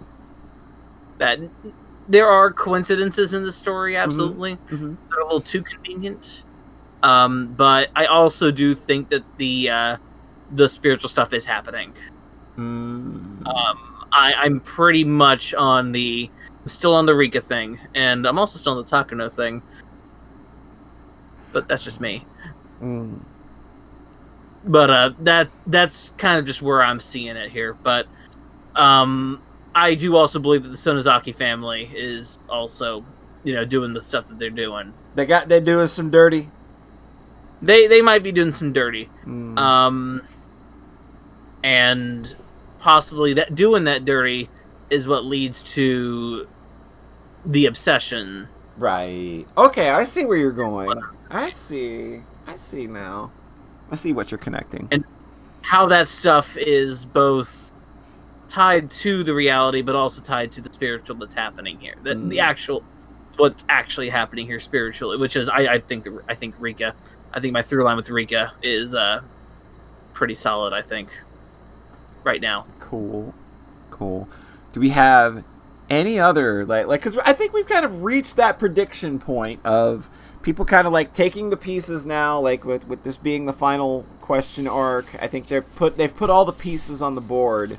Do we have any final predictions going in to the answer arcs before we start closing out here?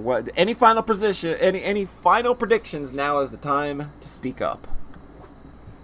If this isn't actually a curse, then the Sonozaki family is using the stories of curses to make it believe that it's a curse. Okay. Like, I think that they are actively doing stuff in such a manner to create the false accusations of there actually being a real curse.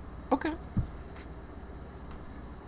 And Raven, any final kind of predictions or thoughts that you would like to leave here so that we can come back and be like, hey, you were right or you were wrong. What you got for us?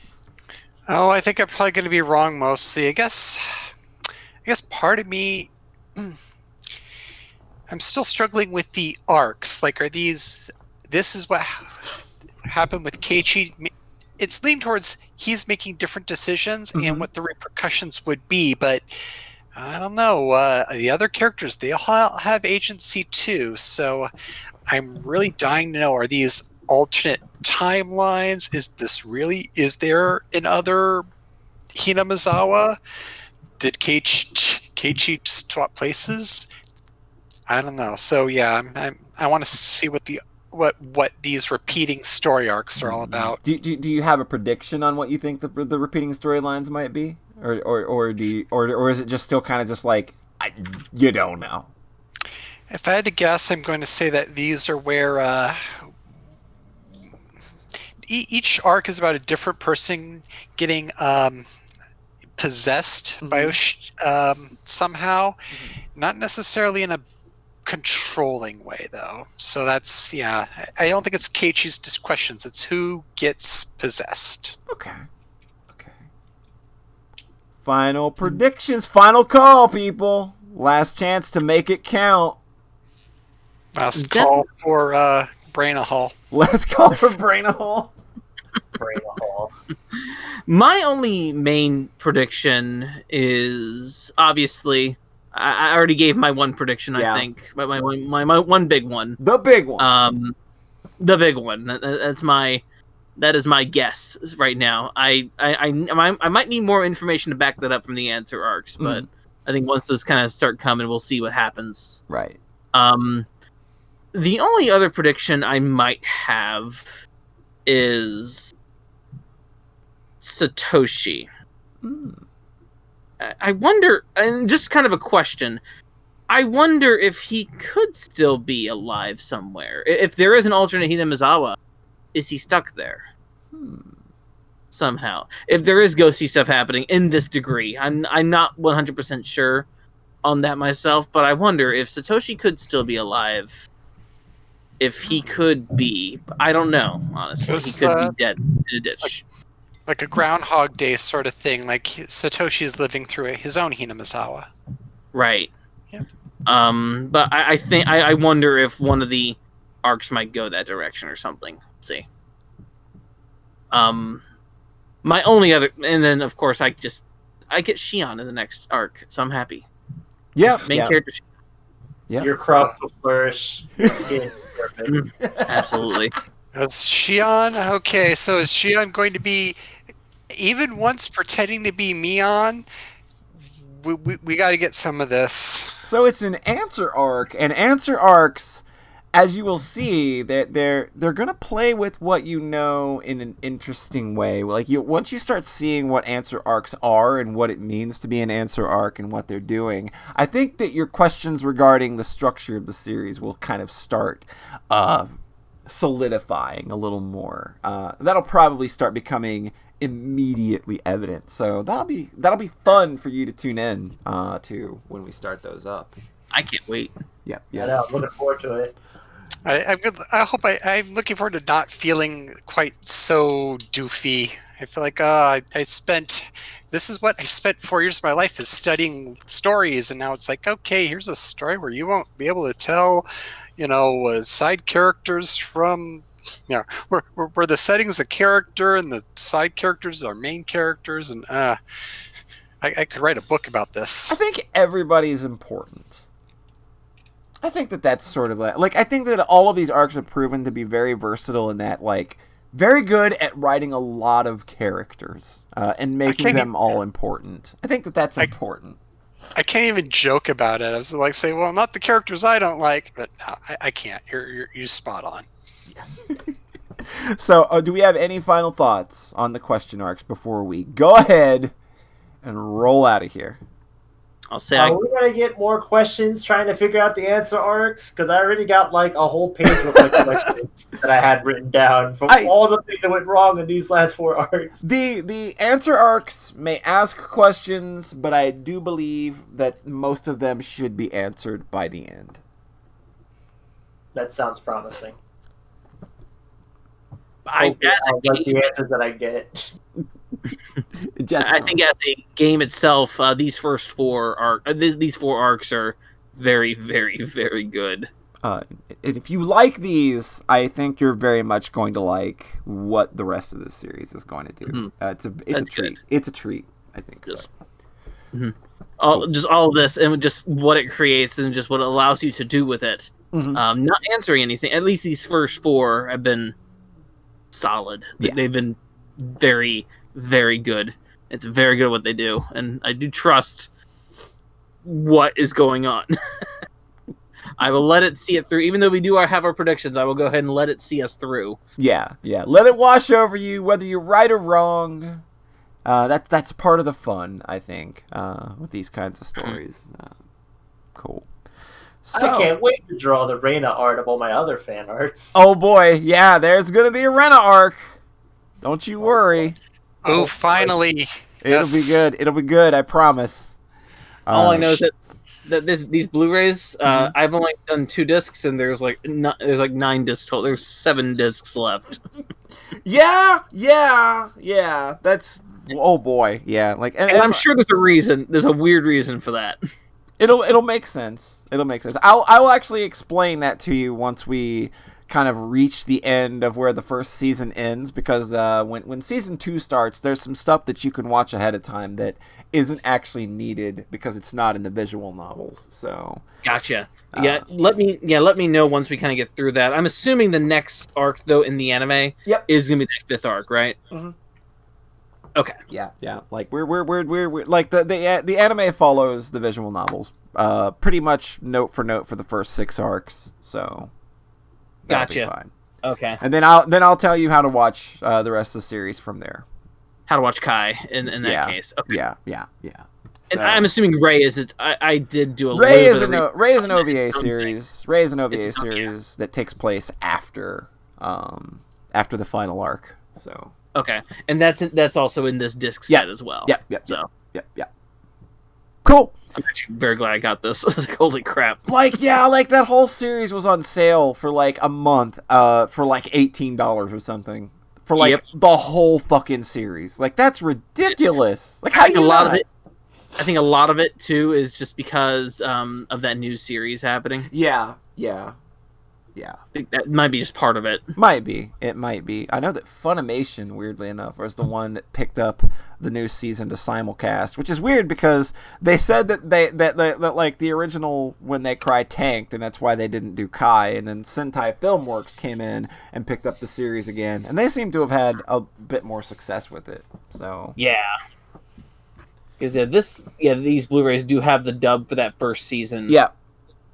But there is no dub for season 2. No. Like, That makes sense. it was originally licensed by Geneon, and then they went out of business, That's and then Funimation got it, and then they just released season 1 again, but it didn't sell well, and then Sentai Filmworks grabbed the series again, and they did Kai and Rei. Gotcha. There you go. There's some anime stuff. That's actually good knowledge to have on that. And I've been watching it with subtitles. Yeah. So Yeah. Japanese with Because subtitles, the voice acting in this series is fantastic. These actors and actresses have incredible range, and you can't like it's one of my favorite ensemble casts ever. To listen to the voice work is so For the patch you're using, I think I asked you this before, but the patch you're using for the voice patch, it's 07 those mod. recordings, are those the same cast as the anime? Yes. Okay. Yeah. I think I did ask you that before. I think you did say yes, it was. But yeah, the series has had the same vocal cast since 2006. Mm-hmm. And they're reprising their roles in the 2020 version too. So really, yep, Nice. really, it's impressive. And Yeah. I'm wondering what that series exactly is going to be. I have no idea. Like, it's interesting thinking about that. I thought. I have no idea. I've not looked it up. I kind of want to be surprised because since it's Funimation is simulcasting it, I'm just going to subscribe to watch that series in particular. Okay. So that's, I guess that's the question arcs. Then are we satisfied? I'm satisfied. I'm satisfied. With this cast or with the story? Because I'm like, you got to give me that sweet resolution. Are you satisfied with our discussion as it is come to a conclusion? As far as I can be, I kind of wish we could keep doing this bit, but it's probably midnight where you all are. It's 11 o'clock. It's 11:11. Yeah, 11. 11. I think some of you normies like to sleep every now and then. Sometimes. I'll sleep when I get hit by a gas storm. There you go. Sorry. Oh, you sure Osama's going to come by and fart? It'll be fine. If my town was going to be the victim of a huge death, death event, I would simply sleep through it and wake up inexplicably. That's the logical solution to that problem, right? Damn it. The whole world ended and I couldn't die with them. You curse me this way, so... Well, that's what happened to poor Shion. Yeah, So, Anyway, I guess that's kind of where we're going to go ahead and wrap things up. We should hopefully begin streaming the answer arcs, starting with Meikashihen on Monday, the 17th. That is going to be the Shion arc. That's going to be fun. I like everybody's a big Shion fan. She's got the best skirt in the series. So she has the best skirt in both the art you've been using for the visual novel and the anime. Yeah, holy. The girl's styling. She's got it. Good skirt too, which is like, okay, we're good, and it's also a good sweater. Yeah, good sweater. Good sweater energy. Eat my cake. Eat your cake. All right. So, and then, like I said, I think things will be immediately interesting once we start that one, so you won't want to miss it. So I, of course, got to thank our panel of first-timers for joining us here this evening. It has been an absolute blast going through this, and I hope that, like, the rest of the series lives up to your expectations and the questions that these arcs have given, that, you know, with like all the questions arcs have given you, like, it's probably built up a lot of expectations. I hope the series lives up to it. It's a story that is like stuck with me for all these years, and like revisiting in this format has been fantastic. So like I'm right here with you. before we head on out, of course, does anybody have anything they want to plug? Jetstorm 4. What do you got anything you want to plug? You know what? Just for my plugs, you can find my games on itch.io at itch.io/Jetstorm4, where you can download games like Moon and Meat Beat 2017 and Silas. Yeah, you can also hang out And with Chorus also, and of course, the best game on there, which is Super Hangout with Chorus. All good times. Trust me on that. Good stuff. Good stuff. Sayara! Hi. Where can the internet people find you? So I'm going to show my Go for it. My storefront. Please again. do. So if you go to I want to post a link in the chat. Go ahead. Do it. But you go to Sayara Tenkulu at artstation.com/store/art posters. You will find all kinds of cool, fun things that you can prop on your walls. Imagine having artwork from me on your walls. It's mesmerizing. It's actually. pretty dope. It's dope. Also, there's 2 Higurashi arts on here, but don't tell them that they're fan arts on their website because they'd get kind of upset for having fan art prints on their site. But yeah, you can have pieces of me basically regurgitating everything that I've discovered from watching Higurashi in an art print form on your wall. And I think that's been one of my more fun stories of this is like, not only like you taking to this story the way that you have because I didn't expect it, but it's also influenced your art in a way that I wasn't expecting from just like the way that the original like character art kind of inspired you to the more interpretive stuff that you normally do. It's been interesting seeing this story kind of grab you in the way that it has, in the way that influenced your own creative output. It's scary. It scares me. I honestly did not expect the story to grab my art in such a sense. Right. Like, at first, it was just, hey, draw this corn picture based off of the description of Despair corn. And it was like a big old joke, and then I did like some other joke artworks, but then all of a sudden I was just like entranced on doing artwork based off of these characters. Not necessarily of the characters, but just like of the stuff that they've been going through. Yeah, like the things that are like they're very evocative. They're very evocative pieces. They're very good. They're stressful. Yeah. I imagine. Yeah. The one that's in this in the cover. Yeah. The one that's like neon lights that I gave it like. Literally, I just named it the name of the file name. Yeah, that. Yeah. If you look really hard, you can see what it is, and it's very sad. It hurts. Yeah. It hurts a lot. It's like one of the more unique crying sprites in the game. It's so sad. But anyway, yeah, you can find me there, or if you don't want to look at prints but rather just want to follow my art otherwise, you can find me at twitter.com/artsayara, where I keep that up to date with whatever good arts that I finish or reblog from my other Twitter. So there's plenty of good stuff you can look at. Cool. And Raven, do you have anything that you'd want to plug, or where can like the fine internet folks at home find you? You can find me under a pile of burrito wrappers and wine bottles, but online, twitter.com/Raven, RAYVEN, the GM as in Game Meister. Nice. So Raven the GM, I have an interactive fiction you can read through. I was tweeting during my surgery recovery / shelter in place. Generally, any weird little project site that will come up in the future will be there first. Fantastic. And again, thank you all for taking the time to be here. This has been, again, an absolute blast. Can't appreciate it enough. Like, y'all have been real good sports. And maybe once the series wraps up, we could kind of get together and have a sort of a post-mortem on like how this all turned out, like how did it meet your expectations and things like that. So maybe we could put that in the future at some point once we finish streaming the rest of these games. I think that would be a fun thing if y'all would be up for it. So how many answer arcs are there? Is it 4 again? There's 4. Or is there more? There's 4. So it's 4 and 4. Yeah. Okay.